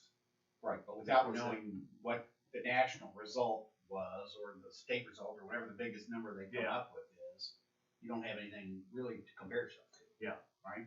So even if we had a control group and said, during this period of time, society BMI went down 7% and ours went up 3%, we'd have a comparative. Yeah. We don't even have that. Yeah. Well, that's the thing. It was only intended for us to compare us to ourselves, and that's why we're not compared to any other school district within this. And that could even be broadened, obviously, to where we would have been required to get BMI measures off every K-8 student. This was just how they structured this for their initiative.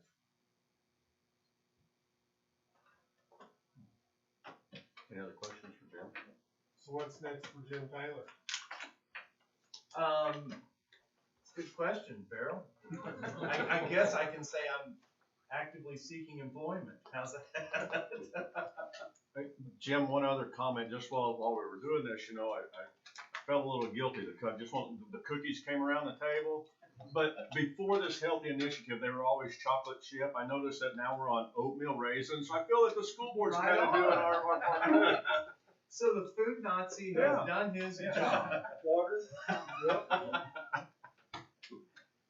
Well, I wanna say too to Jim, of all the work he's done with our athletes as a trainer. And I know from working with Jim, one-on-one when I was the AD coach and know the job that he's done the last 5 years, that he's been invaluable. And you talk to any of our coaches or athletic director, they just, he's gonna be missed when he's not here. So even though I am your friend, I am glad to go. I appreciate that. And You've that helped a lot was, of kids and saved a lot of parents, a lot of. Yeah. a lot of- Two of mine. and that just happened to be a perk of me having those credentials behind my name, because other school districts, it was everything from a PE teacher to their nurse to food services director to, there were some that the superintendent functioned in this role. I just happened to be a licensed athletic trainer and was able to do a little double time and provide a service to some students in this district, and enjoyed doing it. It broadened me professionally for sure, because I got to practice in a setting that I hadn't previously, and so it did improve me, and I appreciate that that this was offered to me, and it brought me here. And there are other reasons I'm thankful that I was here over the course of the last 5 years. So I think the administration that was in place when I came on, and I appreciate that you kept me the full 5. I think we all wish we had another 5. Yeah, we do. Well, little hopeful for that myself. You but- wouldn't want to just volunteer. I mean, say, you know, you're, you know, so. Well, I'll just forward my monthly bills to you. And I'll volunteer, how's that? Yeah, Can that'd we be handle fine. that? That'd be fine. Thanks, Jim. Okay, thank you. Okay. Rolling on, summer school, we got some changes from what we previously talked about. Yes, and, you know, the board had approved this original plan for summer school back in February, I think, but obviously things have changed a lot. Since then, originally we were supposed to have summer school, seated summer school, the first day following Memorial Day. You know, obviously that didn't happen for obvious reasons again, but, the plan right now, and this is very comparable to what most other districts in our area are doing right now, is to have a seated summer school in July, beginning of July. Some schools are doing a hybrid, they're doing some internet type school right now, with maybe a few seated groups in small groups. But as I visit with superintendents across the area, most of them are looking at a seated summer school beginning in July. Now, again, we're all awaiting Governor Parsons' announcement of June 15th, or in that range as far as what he plans to do with phase one, the recovery into phase two, and we're hoping that he does move that into phase two. But we're making plans as if we will be in phase two by that point in time. Now, some of the things that we're looking at, and I've shared this previously just in, I think, administrative announcement to the board and prior board meetings, but we are looking at a seated summer school beginning July 6th to 11th. We're looking at 20 days, which is going to be 2 days longer than the one that the board approved originally. We are looking at breakfast, which will begin at 7:30. We have daily instruction scheduled, which will go from 8 a.m. to 3:15. The focus is going to be on trying to recover and recoup the 7 weeks of instruction that we lost by not having school from the beginning of March to, or from the middle of March to the middle of May. So from that standpoint, the emphasis will be on reading and math. When students enroll, they will enroll in the grade that they will be in next year, but they will be taught by the teachers that they had this prior year. And so we believe it's really important that we go back and revisit those concepts that we missed out on the last 7 weeks of school. So they will, and plus I think for transition, it's good for the kids to see their teacher again before they move on to the next year. So, clarify, so our kids that were in 8th grade this year will not be able to come to summer school if they're enrolling in the No, grade we that are- they are next We year? are planning on allowing them the opportunity to come back and work with their teachers to recapture some of those. Okay, those kids will be allowed to come too. Right. And that's something I'll visit with the principals again on that tomorrow. The high school is doing the credit recovery piece. What's the advantage of enrolling the kids in the grade that they are going into next year? Because I think from state regulations, we have to kind of approach it as if we're moving them forward to the next level. All right. Even though we can still make sure we can assign whatever teachers we want and tell them to teach what we want, but they want you to go ahead and advance the kid to the next year. So it's based on the year they're going into. Okay. But because this is such an unusual year, we're going to go back and try to recapture what they lost in the meantime.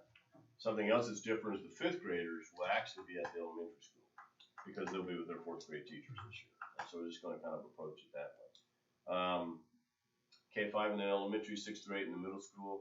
Morning and afternoon classes in K-5. They have a 3-day rotation. I know Mr. Cottongill is working on art, computer lab, library, music, PE, and STEM. Has some specialty classes, of course, that the instruction can receive. There's going to be a big focus on diagnostic assessments as well through iReady to determine what the gap was in terms of where they were when they went away back in March 15th and kind of where they are now, so we can kind of have a better idea on what gaps we need to fill through the instruction. So, food service, we will, right now, we still continue to provide grab-and-go meals Monday, Wednesday, and Friday. We'll continue to do that through the month of June. The numbers have gone way down. We're not seeing near the folks come by. Sent out another announcement last week just because I think there's multiple places in the community that are handing out meals now. That might be part of it. But once we get to summer school, then we'll have a seated breakfast and lunch program. Yeah. So, all students will receive lunch and breakfast free of charge. We're not doing any salad bars. We're not going to do salad bars during the summer. We're not going to do salad bars as we start the new school year either. We're just going to put those on hold indefinitely and go that way. We are offering transportation. We're still, in the past with summer school, we've offered 6 bus routes. That's what our plans are right now. Buses will be sanitized every other day. We're looking into getting a piece of equipment that you can go through and you can actually spray the entire bus down. And it's good for 2 days. And it's pretty easy to do. it's not as labor intensive having to spray and wipe everything, you just kinda spray it, just let it sit there. You know, and then it will desanitize the bus in 2 days, and so we're looking at doing things like that as well. As of today, we did have enrollment that started last week in the parent portal. As of today, we're having site-based enrollment today and tomorrow. We're up to about 75 students, so those numbers are low. So we don't know, some people are just kind of taking a wait-and-see attitude to see what's gonna happen between now and the end of the month. We may have, I'm sure we'll have some kids walk in the first day of summer school and let them enroll in. And it's only been a week, but we had about 75 students thus far who are enrolled in the summer school in July. How long will you have enrollment? We're gonna enroll through the month of June. Yeah. Yeah, absolutely, we're gonna keep it open. Yeah, there'll be four. That's right. The difficult part, and this is something that I've visited my administrators, we'll talk about again tomorrow, I've visited with other superintendents, and everyone's in somewhat of a quandary about how to handle the reopening, whether it be the summer school, Cedar Summer School, whether it be August. Because it's such a difficult thing when you start considering all of the logistics. Right now, I visited Janet Newman, our school nurse, has been in contact with State School Nurses Association, trying to get some of their guidelines, but folks need to understand that we're not Kansas City, we're not St. Louis, and we're Willow Springs, and so we need to be consistent with what's good for our kids and our community. So I don't think we need to go overboard, but I think we need to have some measures in place to make sure that we're protecting the safety of our students and our staff. One of the things we've talked at length about, and I have as well with other superintendents, is should we require everyone to wear masks during, whether it be summer school or coming back in August. The logistics of that is very difficult, because once you do that, first of all, you can't find them.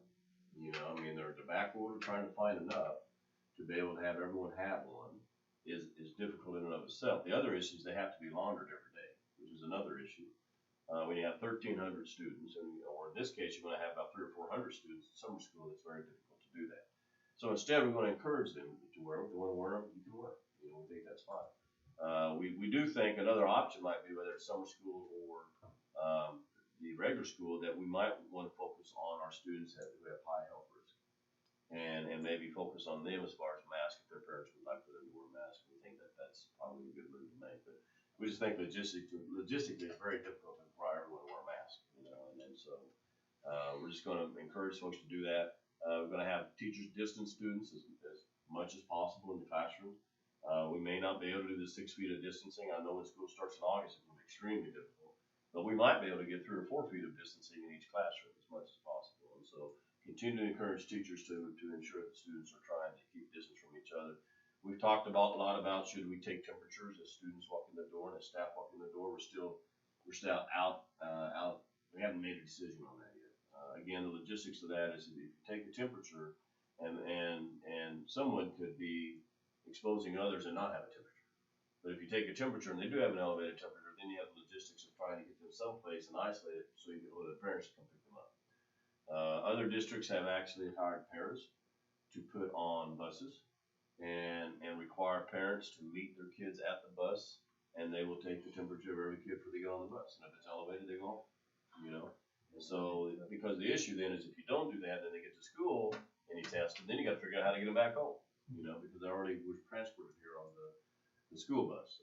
Had a meeting today with South Central Career Center, because they're looking at the same thing in terms of all the kids that are going to the Career Center every day right now. They're thinking maybe they might go to an every other day schedule, but they're going to the point of making sure that they take the temperature of all the kids when they get off the bus in West Plains. And if they have an elevated temperature, they're probably going to send them back to the school district. Well, then that kind of forces our hand, because I think if they're going to do that, then I think we need to take the temperature of every kid before they get on that career bus, because otherwise it's going to send them back to us. Is that something that help you that, I realize you're 14th, we'll learn more, whatever, but what you're talking about, taking temperatures and this and that, is that something that the board needs to vote on? To Not necessarily. Well, make a mandate? It would, if you approve this tonight, basically what you're approving is what the plan is. Right now, we haven't gone that direction. I certainly would like feedback from the board on how you feel about that, but the logistics of it do make it very difficult. Because it's like if you have someone with 100.8, okay, now what do you do with them? Because they're already there, and you can't have them around others, so you gotta get the parents there, well, then you gotta isolate them in a room somewhere, and still not put them around others. And so it just becomes very difficult to manage. So, and I think last week, West Plains took the temperature of every person that walked in that graduation ceremony. Now, I don't know if they turned anybody away or not. So, that's a difficult decision to make, but we're also in, difficult times right now. We do think we need to maybe purchase some inexpensive thermometers and kind of send the message to parents that take your child's temperature before they come to school. Maybe provide some thermometers for some really needy families, maybe that don't have the resources to do that. Send a letter, again, emphasizing to parents the importance of if your child, your son or daughter is sick, please keep them home. Do not bring them to school. And all these are things that we believe will reemphasize to parents the importance of trying to be safe. So, looking at hand sanitizer dispensers, we have them in all the classrooms right now, just automatic. A kid comes in, a kid walks out, they automatically force them to clean their hands, sanitize their hands. Doing the same thing, and when they walk in the building, again, we have an extra custodian. We got the custodians go back to the regular hours and start working in the evening. So their job would be sanitizing the buildings as soon as summer school is over every day, and doing that, doorknobs, fountains, everything. I have an extra custodian who will roll and do that as well. Let's see.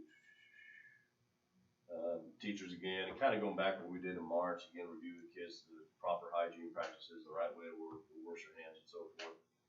No transportation field trips. Obviously, the pool is closed, so that's not going to be an option. So we have walking field trips only, no bus field trips. And so it's really going to focus on trying to recapture the last several weeks and try to keep our folks as safe as possible.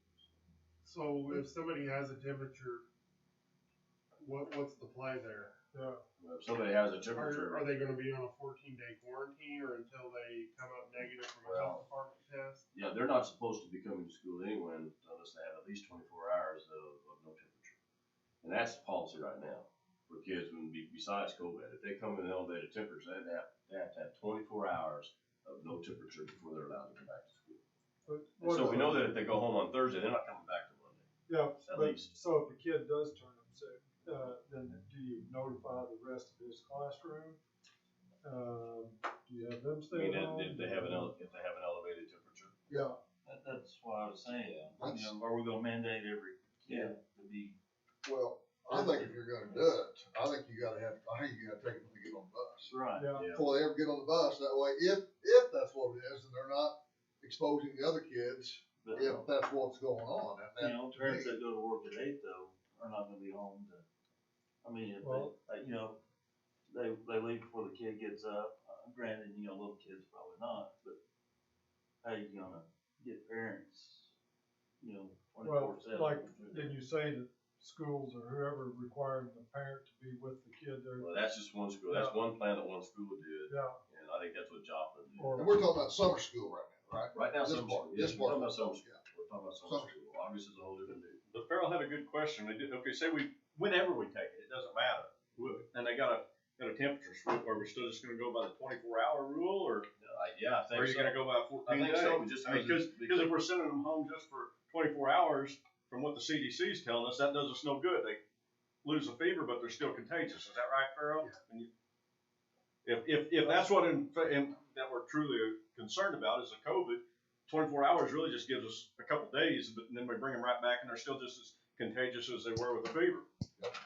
And like during the school year, if we send them home for a possible COVID, is that going against classes? So, we're not, now, I think it's important, we're sending them home because they have an elevated temperature. The fact that we're going through COVID is the reason everybody's kind of overreacting right now. Sure. I I agree, but we need a plan. Well, yeah, and I think the plan would be to follow the 24-hour period. Because it's like you're not coming back until the fever's gone, period, all right? Because we have no reason to believe that they have a COVID.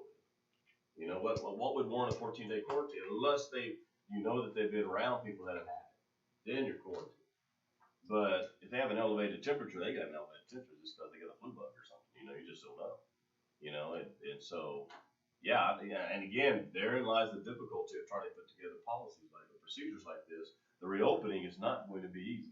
It's going to be very difficult. are you getting any guidance from Desi or anyone? Yeah, we actually have a webinar next week that we're talking about, like guidelines for recovery and everything else. But again, it goes the whole gambit to requiring students and staff to wear masks and taking everybody's temperature and sending them home if you get one. They don't say anything about the 14-day quarantine because they have an elevated temperature. They just say you got home like any other kid's gonna do. We gotta send them home.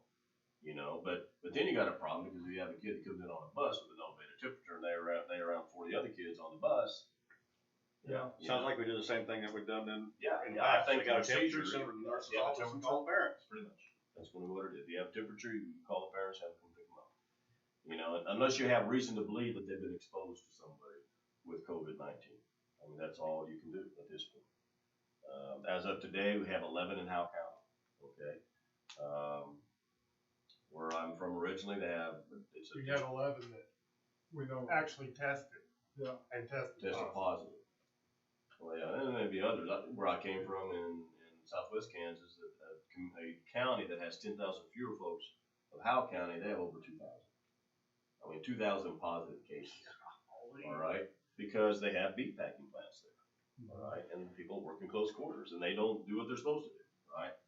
So I think there's a difference here. I think we just need to not go to the extreme. I think we need to put things in place that make sense. But I'm not sure we need to require everybody to wear masks, or require everybody to wear gloves, require everybody to take temperatures. I mean, I just don't want to go too far with it. Especially at this point in time, I want to wait and see what happens between now and July 1. You know, because if we move past the social distancing into phase 2, then I think it will be easier to do this. I really do. So. I know, some schools are, keeping groups of students together and not mixing them with others. Right. Especially like at lunch and breakfast. Are we gonna Yeah. send everybody to the cafeteria or? Well, I mean, I think we need to do it in such a way to maintain social distancing Yeah. when we can. I don't think we need to have kids. I mean, if we've been in cafeteria during breakfast and lunch, it's like, you know. That's gonna be pretty difficult. It's gonna be difficult. Change You're gonna have to do it with the schedule. You know, you have to do it with schedule. You have to stagger lunches. You Yeah, got but we've already got them staggered out so far that, I mean, kid, we start eating Well, and I at 10 think, something and. but I think it'll be easier for summer school. Right. Regular school is gonna be a whole different deal. You know, I mean, we need to be in a different place come August. Yeah. Than we are now, Yeah, before I I would feel hope we comfortable are. putting people that close together. I mean, there's other issues too, because, and I'm kind of jumping ahead, but when you start talking reopening for regular school, there is some advice out there that you really need to have a plan in place for virtual instruction in the event that you can't have school. Yeah. Because if this thing comes back again, we can't have school, then DESE has the expectation that you will have some plans in place to provide instruction to everyone. You know, and I just don't think hard packets are gonna get it. So we're trying to wrap our mind around that. Now, there are dollars available through county. The county's received, federal stimulus money that agencies can apply for. And I plan on applying for, but it has to be specifically back to the reopening. Things that we need in response to COVID-19 and get going again. Like hotspots, for instance, all right? We're providing access points in our remote areas that will make them closer to people.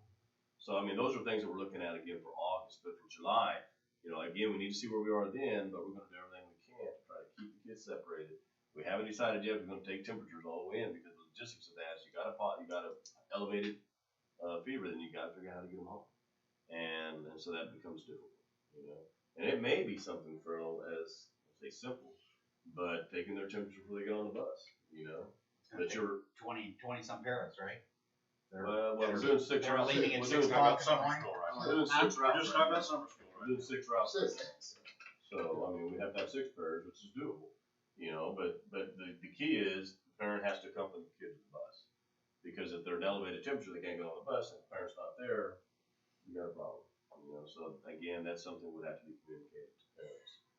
So it's something that, the logistics of it when you think about it becomes more difficult. Then you have to consider staff and those that have underlying health That's right. conditions or more at That's right. risk. And I would tend to think that the staff who have those are probably not going to feel comfortable doing summer school. Yeah. You know, so. And I'm thinking about regular school. Right. Everybody's back. You know, and we're treating summer school as a way to kind of figure out how we're doing this so that we can Yeah. make sure we have a good plan in place come August. I haven't heard anything that would suggest at all that we're not having school in August. You know, the plan is come August 24th, we're having school. You know, but we need to use summer school as an opportunity to figure out how that works and what that looks like. So. Have you heard of any school districts that have decided to move their start date forward yet? Because didn't they approve it that we could this year? Absolutely, I could ask for a waiver from DESE and they would allow us to move it around if we wanted to. But then it's kind of like, and the only reason that I would even consider maybe asking about that is if for some reason we can't have summer school. But those extra 2 weeks, I'm not sure what we gain is 2 or 3, especially, and it seems counterintuitive that okay, we can't have summer school because this thing's not over, so let's move the start date up earlier. Doesn't make any sense. You know, so at this point, I really don't think we're gonna ask to change it. I've also read some stuff about, possibilities about opening school, about schedules and calendars. One suggestion was that you start as early as you can and then dismiss at Thanksgiving. You know, so that, because that's when it's likely to, Some of the colleges are doing that yeah, already, yeah. to snowball again. But it's all a new game. It is, and we're not the only ones struggling with this. I mean, K-12, post-secondary. Yeah. We got college campuses trying to figure out how they're gonna open campus in August. You know, so it's just not here. You know, It's been on since March. what's that? Zeke's been on since March. Yeah, I mean, it's just difficult, you know, and every day it seems just a little bit different, so. But I'm relying a lot on DESI because we're having a webinar next week, but I'm really relying a lot on what other superintendents and school districts are doing, and this is very consistent. But the only thing that a lot of them, I think, might try is doing the temperature thing. And we can do that, we can make sure the kids with elevated temperatures go someplace else. But that is no indicator of COVID, you know, at the same time, we could have kids that are asymptomatic that may have been exposed, and so that doesn't really tell you what you want it to tell you. You know, it just makes it appear that you're trying to do something. Correct. I think the message is extremely important. Might stop a few. I think the worst thing to do is do nothing, and just say, well, come on back, let's give it a shot. I think we need to put some things in place to put people at ease, and let them know that we do take this seriously, we wanna make sure our kids are safe, we wanna make sure that our staff are safe as well. And so, you know, we've gotta kinda do this within reason what we can do. So, and right now, as I said, we've been through about a week of enrollment, we've got 75 students enrolled, usually we have 300 or 400, so. But it's only been a week, you know, and they may be waiting to see what happens anyway, so. And then the only other one is the high school, and they are planning on doing credit recovery, which will be much easier, because we can do that in small groups, and they can stay away from each other, and that won't be difficult at all. So, any questions about summer school, or, as this is modified, I'll keep you informed via email if we decide to do anything drastic, whatever that means. How many days of education did we lose out on construction? We lost out on, I counted that today, well, about 22% of our school year. So roughly, it'd have been about 40-some. Yeah, about a fourth of our school year. So, yeah, pretty tough. So that's why it's even more important that we try to get these kids back before August, if at all possible, so. Any questions at all on summer school? Alright. Meal prices for this year? Oh, yeah. Let's just go back to. And basically, the proposal is to keep all of our meal prices the same, with no change, no increases in any of them. Usually we see a form bill that's, did you do that? I mean, there's like a formula that they go No, through. actually, DESI does that, and they will give us a recommendation as to whether or not we need to increase. And their recommendation, Yeah. okay, all They right. said at this point, you're fine. I think we did it 2 years ago because our adult prices were too low. And they were getting awfully close to the reimbursable price, and they said you can't do that. I mean, you gotta charge more for your adults than you are for kids, and you get for kids. So we changed it then, but this year Regina visited with them, and there should be no need to change it also. And given what's going on with the economy, I really wouldn't wanna increase it anyway. So, you know, I put in your packet what the current meal prices are for both breakfast and for lunch, so. Good enough. Any questions on that? The fun part. I'm trying to make this. You got a I will proposed try. budget? I'll try to make this as painless as possible. I'll preface this with, I'm gonna be a lot shorter than those other two guys. Maybe I won't, I don't know. I wanna try to do this 2 different ways, and see, a lot of this you'll already have, because we did the budget work session a week or 2 back, right? So, it's gonna appear to be repetitious, and some of it is, and that's fine, but I wanna go through the PowerPoint first, and then I'm gonna go back and take you through the budget spreadsheet.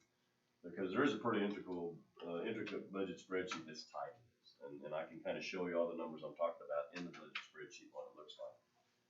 Again, basically, and I shared this during the work session, we are expecting substantial decrease in revenue for FY21. A lot of these have to do with the estimates that I'm making based on, I think every time there's a conference call from the governor, I drop my estimate down just a little bit more.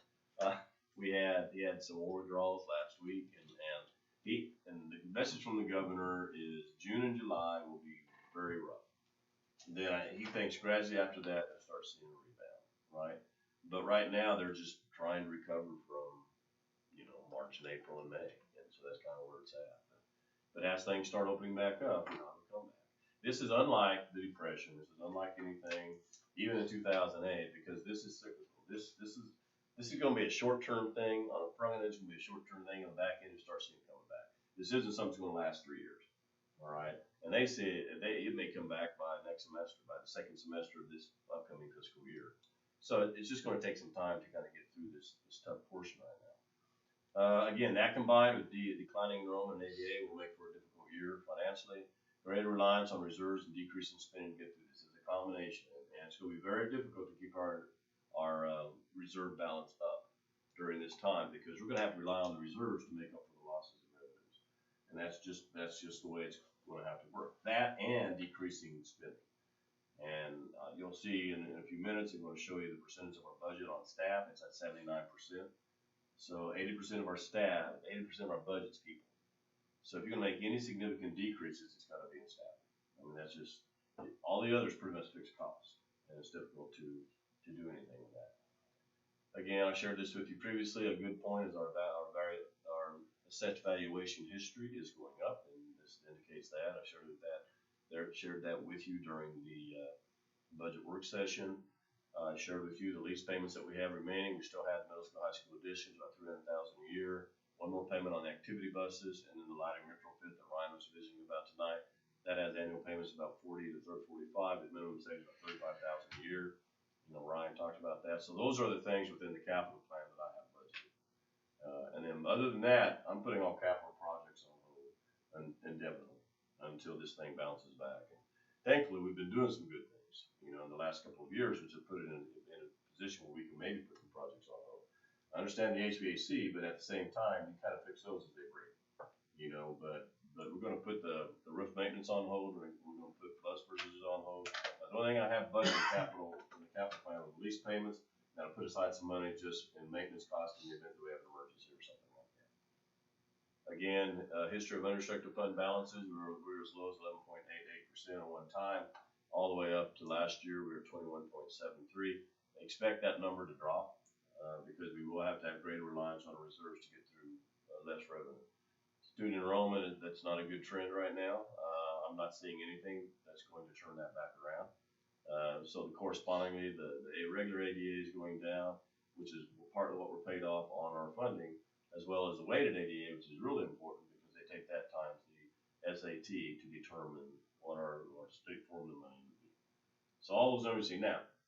I'll put this slide in there, and then those who've been on the board before probably already know this. If you don't, then that's fine. I think this would be good. I think for Adam and for Matt, just understanding how the formula works in its very basic form.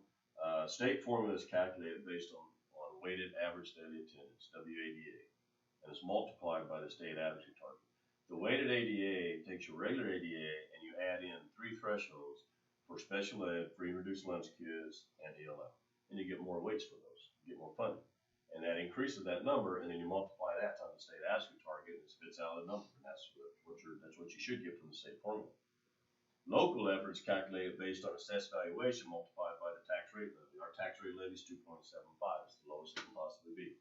All right, and the only way that we can raise that is to go to the voters and ask the voters to increase our tax rate. Right now, we're at 2.75. So we take our valuation, that big number I talked about earlier, these numbers here. So you take our valuation, or 77,216,612, you take it times 0.0275, and that will spit out a number. And that's what we raise from local property taxes. All right, so that's important because that's local effort. And so when the state will look at that. And then how the state formula works, it will take state formula, which is whatever that first number was, minus local effort, and then that's how much you get at the state. All right. So they make sure that, so that's why assessed valuation is good because it raises more locally, but conversely, it gives us less from the state. So it's not just because you have increase in valuation, we get a lot more money. Is it dollar for dollar? On what? If your assessed valuation goes up and you get more local, or we raise a tax levy and we get more money, is it dollar for dollar? What we gain here, we lose over here? Pretty much, yeah. Yeah, because it's just an offset. It's just an offset. whatever cause when they, you'll see this when I show you the formula. Cause I'll show you exactly where they take the ADA, or the weighted ADA times what I project the SAT to be, it'll give you a number. And then it'll say, okay, your local effort, give you a number, and then it'll subtract the two and say, okay, here's how much we get from the state. And it is dollar for dollar. So Bill? why would you wanna raise the tax rate Yeah, ever? Yeah. why are these districts, how are these districts like Dixon, Rogersville, and Ozark, people like that, that are passing levies all the time? Well, see, now, in that particular situation, when we never raise it, then that makes perfect sense, cause I don't know why that would be, but I also think if you raise it to 3.25 or 3.5, you will get more money in. And I don't think in that case that it reduces the state aid. I think it's just more local effort. But I think in our case, the way I understand it, the way the formula is set up is you take a certain amount, and they take out what our local people pay, and that's what's left. So I need to check on that. Is the subtraction then maybe, based on the minimum? So the state takes away the Right. minimum, and If if you your do local more, effort's they're above not the gonna minimum, they penalize don't take those dollars If you out. do more, if That's your what people they are do. willing to vote a tax increase in, then they're not gonna take more above what the minimum is. Okay. Now, then you get more money. That makes sense. And then, but that's not all we get. I mean, we get other resources, we got classroom trust, that's casino monies. We get Prop C, that's statewide sales tax, so both of those are gonna be down because casinos have been closed and businesses have been closed, so those dollars are gonna be fewer going into next year. But we do get federal programs and grants, we get title programs, we get the National School Lunch Program, our 2 federal programs that we receive money to support. We did receive the CARES funding, 75% of the CARES funding, we received that on Friday. And so it's like $254,000, so that will help.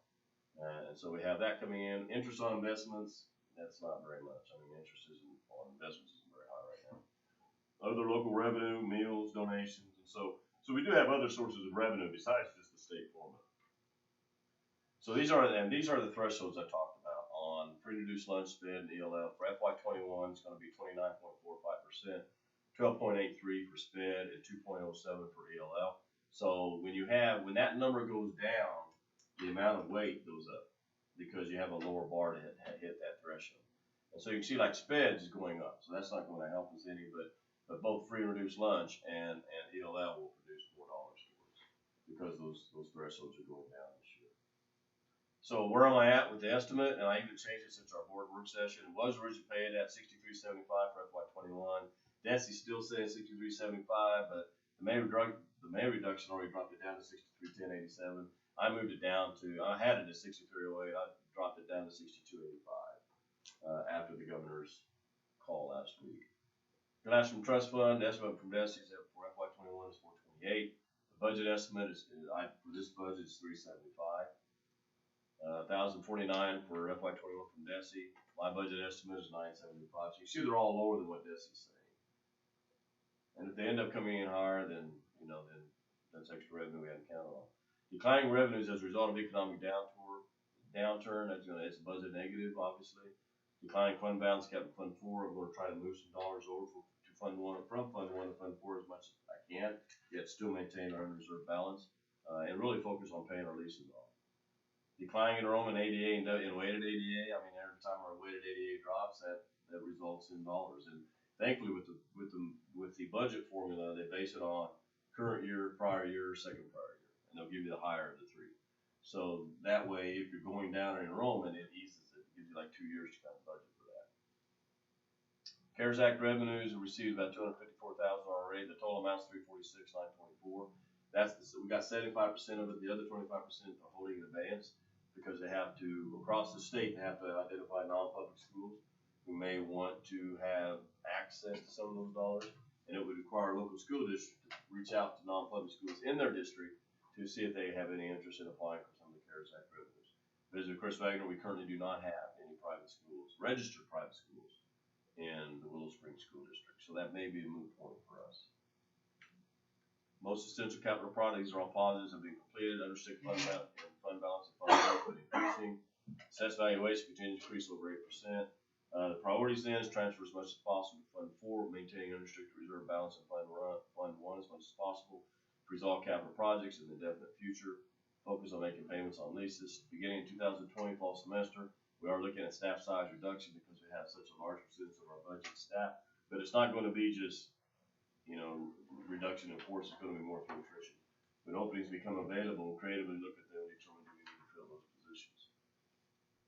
And so that's questions on that. Now, what I wanna do is jump over to the budget document itself. And those of you that have been on the board have seen this, okay? And so it probably looks familiar to you, but some of the things that I had in the PowerPoint that are contained in here, this is the budget itself. This tab here's the budget. And you see the 2.75, that's our tax levy, all right? And everything within the spreadsheet is spread throughout the spreadsheet, all right? So all these tabs interconnect, all right? They're pulling information from different sources. So as we go down through here, I'm looking at our current tax collection rate is 92%. I think that we will have a delinquency rate around 8%. I can go to this AV history tab at the very end, and this has all of our AV history. And so you can see all of our unrestricted balances. You saw that chart, that's reflected here. So you can see what our unrestricted balances have done over the years. This is all our assessed valuation over the year. Then if you go over here, you can see what our delinquency rate was each year. And we're anywhere from 7 to 9 over the years. So 8's a pretty good estimate to just kind of hang in there, and that should get us pretty close. This is our assessed valuation. We don't have the new ones in, so you have to rely on prior year. And so this is our assessed valuation. You can see how much we get from each of our 3 counties that are within the Willow Springs School District. This is the estimate for Prop C. That's the sales tax. I said it was $975, so I put that in. So they'll take that times the prior year weighted ADA, so we should get about $1,359,412 in Prop C based on this estimate, which is lower than what Desi said. Okay. The prior transfer right now, we can do a maximum 7% transfer. I'm not sure, and that's a transfer, say, to Fund 4, but I'm not sure we're gonna be able to do that, just depends on how the year goes next year. You know, if we can do a full 7, that'd be great, but if we can't, we can't. You know, I'm estimating that very conservative at 3.5%, which is about $306,000 moving into Fund 4. Again, Classroom Trust, that's the casino money. That was like $1,025 or something. I had that at, or 9, or no, it was like 4, I'll go back and look at it again. It was at 428, I have it at 375. So it's estimated that should bring in, based on prior ADA, of $456,857 in Classroom Trust money. In Classroom Trust money, at this point, I'm putting 78% of that into Fund 1, 2% into Fund 4, and then 20% into, or 2% into Fund 2, which is the Teachers Fund, and then 20% into Fund 4, which is capital projects. And so then you kind of go in, and these are total estimates as far as where I think we'll end this year, but I don't know. I mean, it's very difficult because we haven't been in school for 7 weeks, and we've got the COVID money coming in, we've got the reductions from the governor going out, and so it's just difficult until the smoke clears to see what we have going on. And so, well, no, that's why I'm coming back to the board again in July, so we have more definite numbers by that time. And then this is the budget, and you kind of, all those numbers I shared with you, they feed this budget going down here. I'm not going to take the time to go through every single line item, but you just need to see the big picture of what we're trying to accomplish. And then you get down here, and you can see what might happen.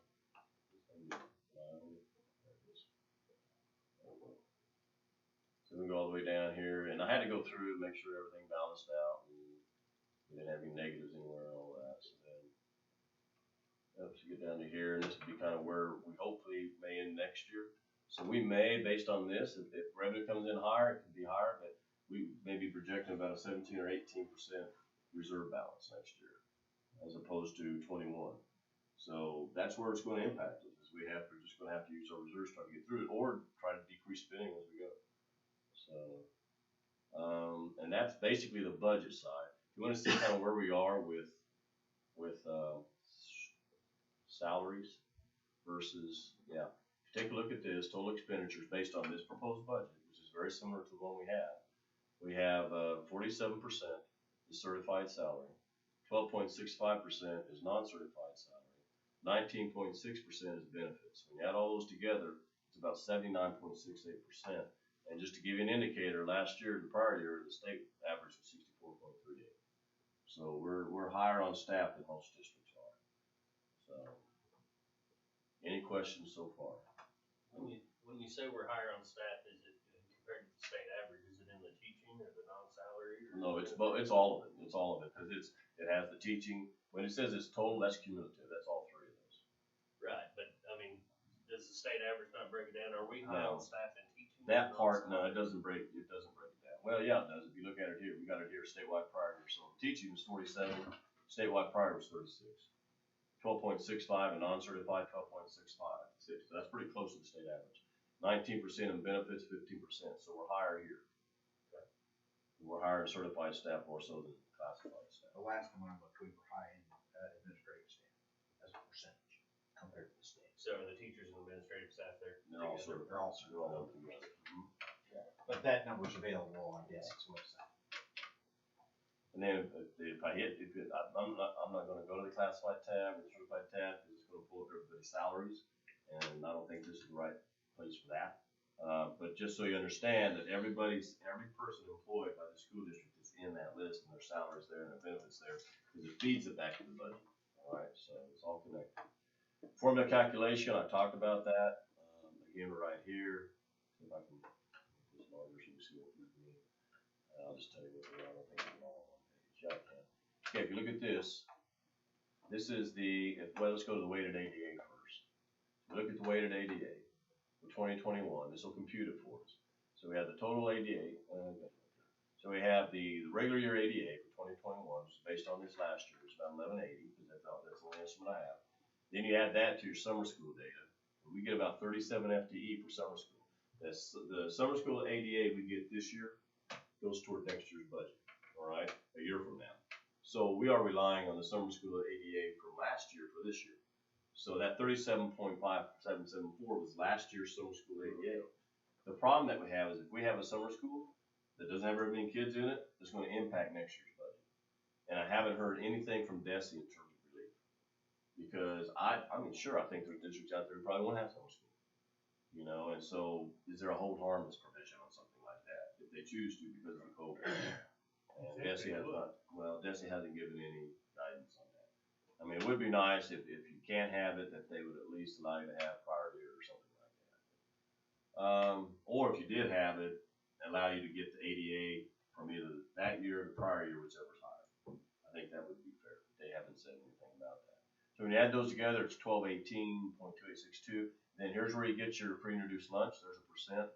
We had 738.99 on our free and reduced lunch count in January. That comes out to 95.0512 added on to the ADA for free and reduced lunch. Same thing under special ed, that's 12.83. That comes out, we have 232 sped kids. That comes out to 56.7704 on additional funding on the weighted ADA that we'll get, that will be added on to the ADA. Can I just jump in? Sure. On the free and reduced lunch piece, are we going to do something to address that drop? I mean, because we think that's an internal systemic issue, right? Yeah, I do. And it's a concern though, because what we're living off of, I'll tell you what we're living off of. We're living off the fact that 2 years ago we were up to 809. Right. Now we're down to 738. And they allow you to use the second prior year. Right. So what's gonna happen next year? You know, Well, if it doesn't go back up, then we're gonna get hit with that one low year. Right. So we're gonna have to figure out a way to get those numbers up, and to the extent that we can. Now, is it because we need to do a better job getting applications completed? That could be part of it. If we made a more,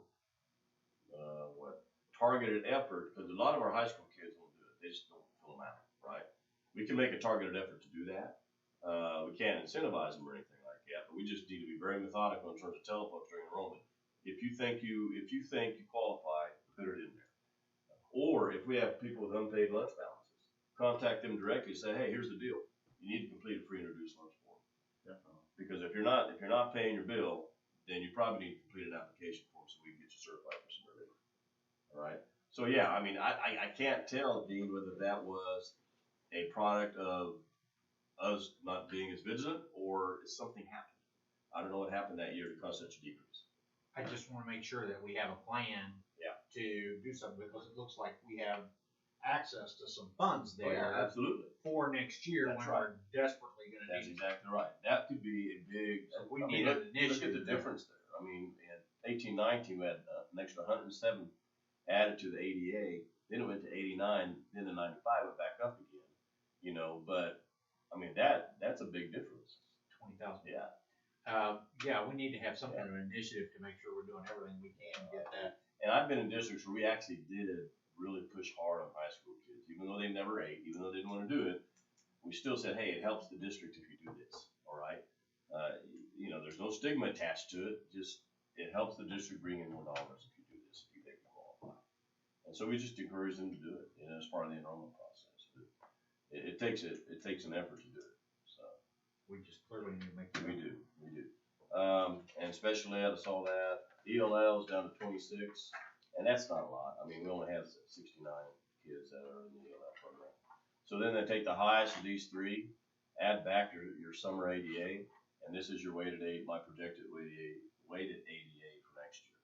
Now that's important, because then we go back to the formula calculation, and that number's right there, okay? So then you take that number times my projected SAT, which is 6285, and when you multiply those two together, we're gonna get, it looks like, the state formula provides an 8.8 million, that's my projection for next year. And then you have the district value modifier, let's say put that in there, it's based on your region, based on your economy in your region, your buying power region, your purchase power in your region. And that's a standard number that DESI provides to you based on where you're located. So you're projecting what, 42,000 less? 140. 140 million. And that's even more than the last time, because remember I dropped that SAT. You know, I dropped the SAT again. So last time it was about 100,000, now it's about 140,000. But we got how much money in COVID? 254 now, and then about another 8 or 90,000 coming. So it will If offset your that. numbers are right. And what's gonna happen, I tell you what's gonna happen on the COVID money. I've got 75% of it today, and I'll revisit with Jamie how I wanna do this, call DESI, get some direction from them. What I wanna do is take those dollars, put them in the fund too. That's the fund we pay teachers out of. And then do a journal entry, that portion of the money back to the CARES Act expense account. So in effect, what you're doing is you're using those dollars to help offset the cost of keeping people employed for the last 2 months, which is a good thing. Why does that benefit us? Well, it helps our unreserved balance going into next year. So that's $200,000 and $254,000 in salaries for the last 2 months that we don't have to necessarily come up with locally. It comes through the CARES money. Now we still have another 80 or 90,000 that we're going to get. I talked to her today. She said they don't know if it's going to be before July 1 or after July 1 because they have to do this old non-public school thing. And so we still have those dollars coming in as well. All right. And part of it too, and I visited with Jamie, there was a lot of reimbursements that we had to make, requests we had to make for federal reimbursements that we hadn't done yet for like 4 or 5 months. So we got that coming in June too. It's going to be about another 230,000. So we got revenue coming in June that's going to help beef this up, plus some grants that we got back and everything else. That's coming in for this year. Yes, for this year. Not next year. Correct. Not this. But again, the smoke is so blurry on this because we had 2 months of school was in session. So what did we say? Well, we didn't save salaries. We did save buses, fuel. We saved utility cost. We saved some on the food service side. The summer meal program's coming back to us, but we're getting reimbursements back on that. So we're saving some, but remember, that's the smallest portion of our budget. All right, so I don't know how much that is. You know, it's very difficult. It might be $100,000. I don't know. It's very difficult to make that determination. So we'll figure that out. We do have money coming into the system, which will kind of help us going into next year. But you're putting the CARES money mostly this year. Yeah, mostly in this year, because I wanted to beef up our unreserved balance going into next year. So it wasn't in the budget for this year. No, it was not. And it doesn't show up in the budget for next year. Not right now, no. It won't be next year because we're going to receive it this year. Well, you may have 90,000 show up. Yes. And good point, I haven't put that in yet because I don't know when it's gonna come. You know, if we don't get it by July 1, then I need to go plug in another $97,000 into our federal programs. That isn't there right now. So, and that'll help. And that money's restricted. No, it's not. It's not. There's no restrictions on the CARES money. That's what's unbelievable about it. Our title owners are very restricted. But they said there's virtually no restrictions on this. You know, you can use it for salary, you can use it to buy things that you need for the recovery. I mean, they're very open about that. But again, keep in mind, I'm concerned that is going to do nothing more than to even out what, which is what it's intended to do. Offset the withholdings. So I think at the end of the day, we're gonna be right back to the I think. you know. And so then if you look at that, and then okay, look at your local effort, that's 2,218,362. That's the projection that we're gonna get in local property taxes. So then you take that number, reduce that, and then that is what we expect to get from the state of Missouri next year. And you can see, if you wanna see the number, this year it was $6,789,000. Next year's gonna be $6,648,000. So about $140,000 difference. So you can see the difference there. And it's down here as well, I highlighted this one, that's the difference in revenue from this year to next year.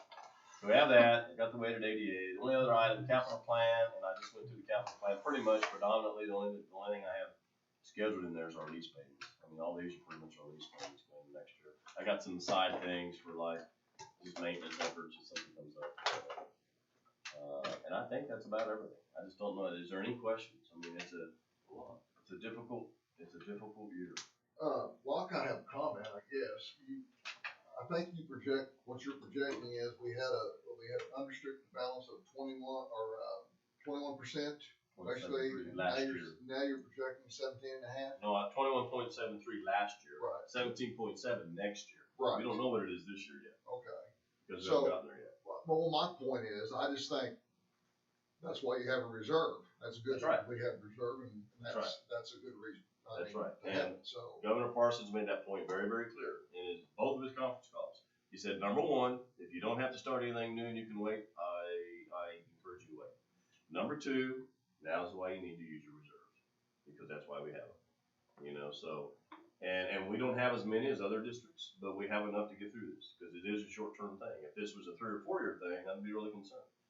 But I think we can do some things on the short term that help us get through this as well, you know, in reducing spending. Because I think we just need to be more cost conscious, more prudent with what we do. So, but you're right, that's why we have reserves. Any other questions? On that chart, I know you can go through there, can you show us with the, number one, how much it's gonna cost us on the increase of our contribution to the, health insurance? I can't do it on this one because it's all mixed together. Okay. I can do it on this one. I think I can find it for you. And the other one, what the step increase is gonna cost us? Yeah, I got that too. We have that. But when did we have that? We used it, was that, April? Was it April maybe?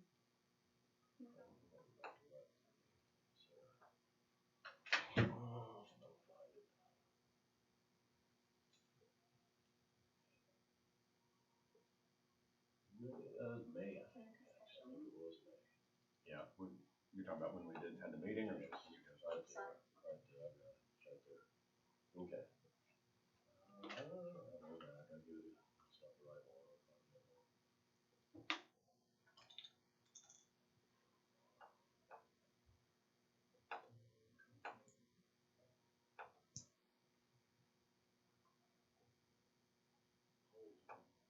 Was that the work session?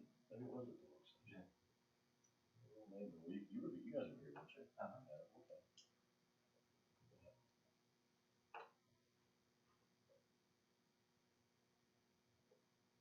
I don't think that's it. I don't think that's it either.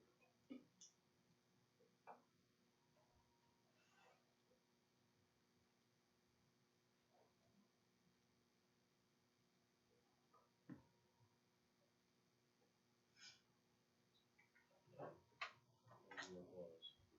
Well, you're gonna email it out this I can morning. find it, yeah, I can find it. I think it ended up being, if I remember correctly. Increase health insurance.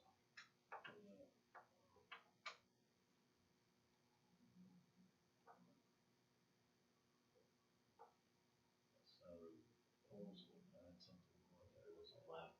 What's that? Maybe Something? yeah, I thought maybe it was 7. There it is. I found it, don't you? Right there. Advancement on salary schedule, 76,903. The, increased health insurance is 52,000. Total is 129,819. Okay. But we saved $82,000 in new hires and staff reduction, so the net was 46,000. And since that time, I've already absorbed another position. Okay. So we're under that now. So we're, I'll say about another 45, 50,000. So we're Just pretty well. yeah, we're cost neutral on the salary increase, which it wouldn't really sound, I mean, it was advancing, so. I got a question. On the saving the 82,000, that's from a person leaving at this pay grade and hiring back in here. Absolutely. If we hire folks that retire, and if the folks leave us who retire, been here a lot of years, and we hire somebody that's a year or two out of college, we save quite a bit of money. Do you do any tracking and training, do you know who's do that. Do you do any tracking and trending on who's, I mean, is that all retirement? Is that No, teachers leaving? that's not, no, we've only had 2 retirements this year, we only had 1 certified retirement this year.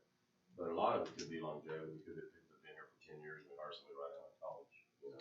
So that's what I'm asking, do you do any tracking and trending on who's leaving this Uh, school? oh yeah, I have a spreadsheet that keeps track of, when this person leaves and we fill this is their salary, and when we hire this person, that position saves us this much money. And I got the whole spreadsheet on every single person we hire. So we know where people are leaving from. What school they're leaving from? No, like, Money-wise. Yeah, I can tell you where the biggest savings are. Cause there were some that we didn't save anything. There were some that people left and we hired somebody in with like just about the same credentials. Yeah, the same level of experience and education and all that. But most of them we saved. And because, you know, folks that they may have been here 10 years or retired out, and one retired out, and we have younger people coming in, you know, so. But this year, I mean, we saved 82,000 just in the is that typical? That's, yeah, probably. I mean, I think, yeah, because I bet you we had 15 to 20 turnovers this year. Probably. So I don't think it's that unusual. I mean, most of the time when you have folks leave and replace, you typically will replace them with somebody who doesn't cost as much, usually. Because there's always young folks graduating when they get out of school. And, oh, yeah. And we got people that are doing student teaching for us. They're a para, but they're doing student teaching for us at the same time, and then somebody leaves and we hire them, right? So we got a brand new teacher, you know, so yeah, I mean, I don't think it's atypical at all. I mean, it's kind of nice when you can, our salary increases this year, but I think it was a year that we couldn't do a whole lot. But it's nice to see that with our reductions, it almost paid for it. And now with this other reduction I'm doing, with an elementary position, we'll have the kindergarten position filled, and we'll move somebody in the classroom position. We have a focus doing kind of ISS thing, but at this point, I'm not sure if I can do that. And that would help, that would pay for this entire thing. What did you say we were gonna do with that? I didn't hear that. Kind of looking at, we have a kindergarten position. Right. Moving a teacher into that position, moving our current focus room, which is basically the elementary ISS, moving that into the classroom position, and not filling that ISS position, because we just started that 2 years ago. So, what are you gonna do with kids? That'll be up to the assistant principal to handle that responsibility, as they normally always used to do. So, Just saying. if you're a teacher and you send a kid to the office and they're in trouble for something, I mean, Yeah. just gonna send them back to the classroom, what are you gonna do? I mean, Yeah, well, I in the I worked past, in high school. I know when He Robert, used to whoop me. I know when we used to have the assistant principal, they just had to kind of deal with it, and you don't see very many ISSs in elementary. Didn't you tell me typically there's just a couple in there? What's It's a lot that? Yeah, different most of the time there's elementary. 2 or 3 kids. It's a lot different for elementary compared to high Yeah. school. I mean, if need be, we could always fill it with a para, because you don't have to have a certified position in there, and that's still Right. saving 20 or 30,000. You know, but, you know, the question becomes is how bad do you really need that elementary ISS position? You know, because there's just not a lot of schools that have it, I agree. you know. It's colored the wrong crayon. Slap him in there. Yeah. Anything else? else? No. Everybody good on the budget? As good as you can be? Okay, moving on, with no guests here tonight, I guess we'll skip on past comments from our guests. We'll move on to items for action. Alright, page. First one has to do with summer school, we went over that earlier. A motion would be in order to approve the revised plan for having seated summer school beginning on Monday, July 6, 2020. So moved. Dean, do I have a second? Second. Any discussion? All in favor, aye? And opposed? Very good. Meal prices for 21. Motion would be in order to approve the meal prices for fiscal year 21 as presented. That would be with no changes. Is that you, Farrell? Yeah. And a second? Second. By Matt. Any discussion? All in favor, aye? Opposed? Very good. A motion. You want to explain this? Yeah, thank you, Matt. Because it can be kind of confusing. We do this every year, especially so Adam and Matt understand. We're required to make sure that we have individual line items in our budget. Some we overspend, some we underspend. All right, and the bottom line is what really has to be even. But in the state of Missouri, they require you to. You don't have to amend it. Some districts will amend it 2 or 3 times a year. We've always chosen just to amend it at the end of the year. That's where we bring all of our revenues and our expenses into the line. So those line items that we overspent, we put money in them to make it back to zero, and then those items that we underspent, we take money and put them in the other. That's all the student activity deal. Yeah, we just gotta equal, and that student activity, it's really in every account. Every object code that we have we have to amend those so that the amount of expenses and the amount of the revenues that we set for each one equals what the budget was. Well, we're just basically changing the budget at the last minute to make it happen, which is just a tool you use to do that, so. You'll get, I think, what do we do that, every 3 months we put it in here, kind of where we're. We get a general ledger every 3 months, Yeah. every quarter. And that'll kind of show you Yeah. where You you're can at look at for the the budget percent, for the year, on how much of the budget, each Yeah. line item, how much the teachers are spent or the administrators are, and you can kind of keep track of that. You can and see where we're see where you're over, at. we're for the year. Is that which fund is that, or is that all? That's all. Everything. That's everything. Yeah. That'll be every line in the budget. Yeah, absolutely. And you can see, and there's usually a story, I mean, there's some years we might be 120% above in this line item because something happened we hadn't planned on. Whereas on another part of it, we're like, we only spent 20% of it, because we didn't need it.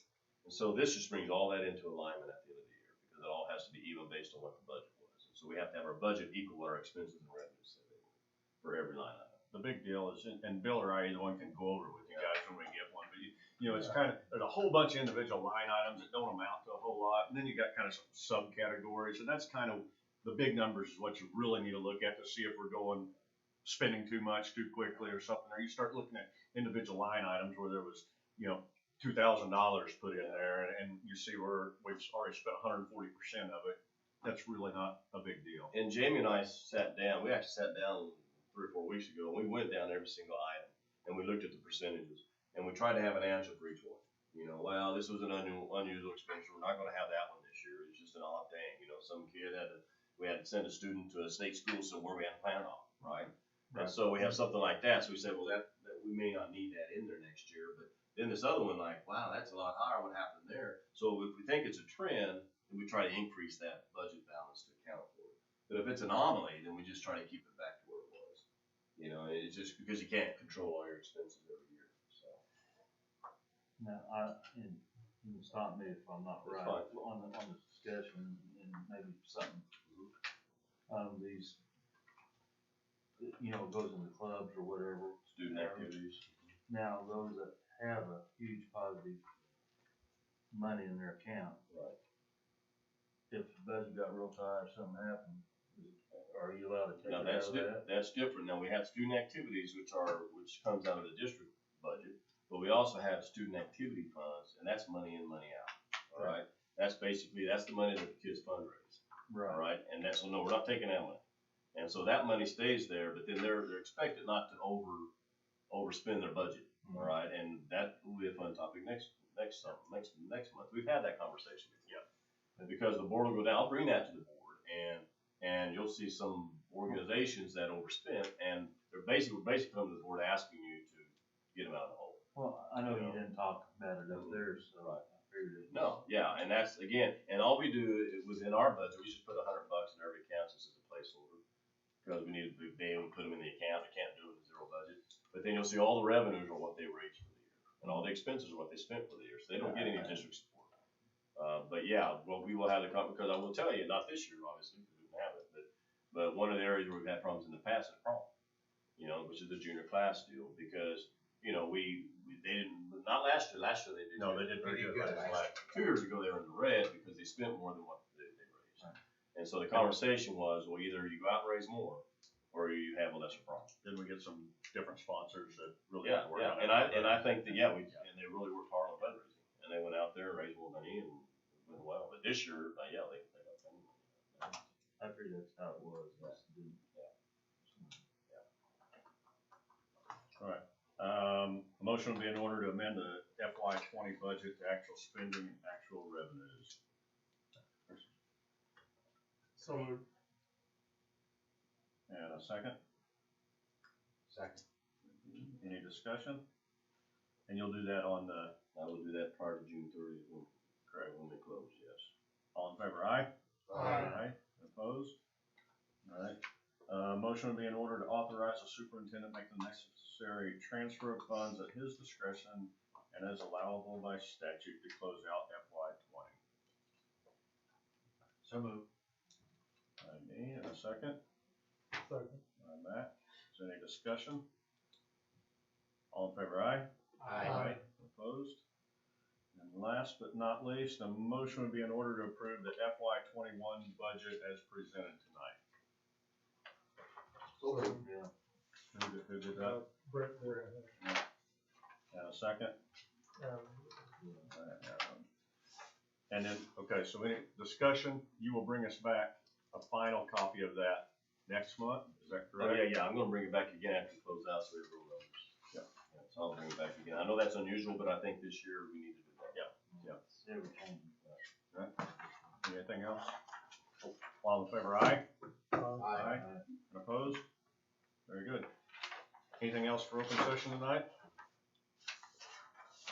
Sunday, graduation, be there at 2:30. 2:30. We're gonna, go away from the suits and ties this year. Or just, if you wanna wear a shirt and tie, and just don't wear a jacket.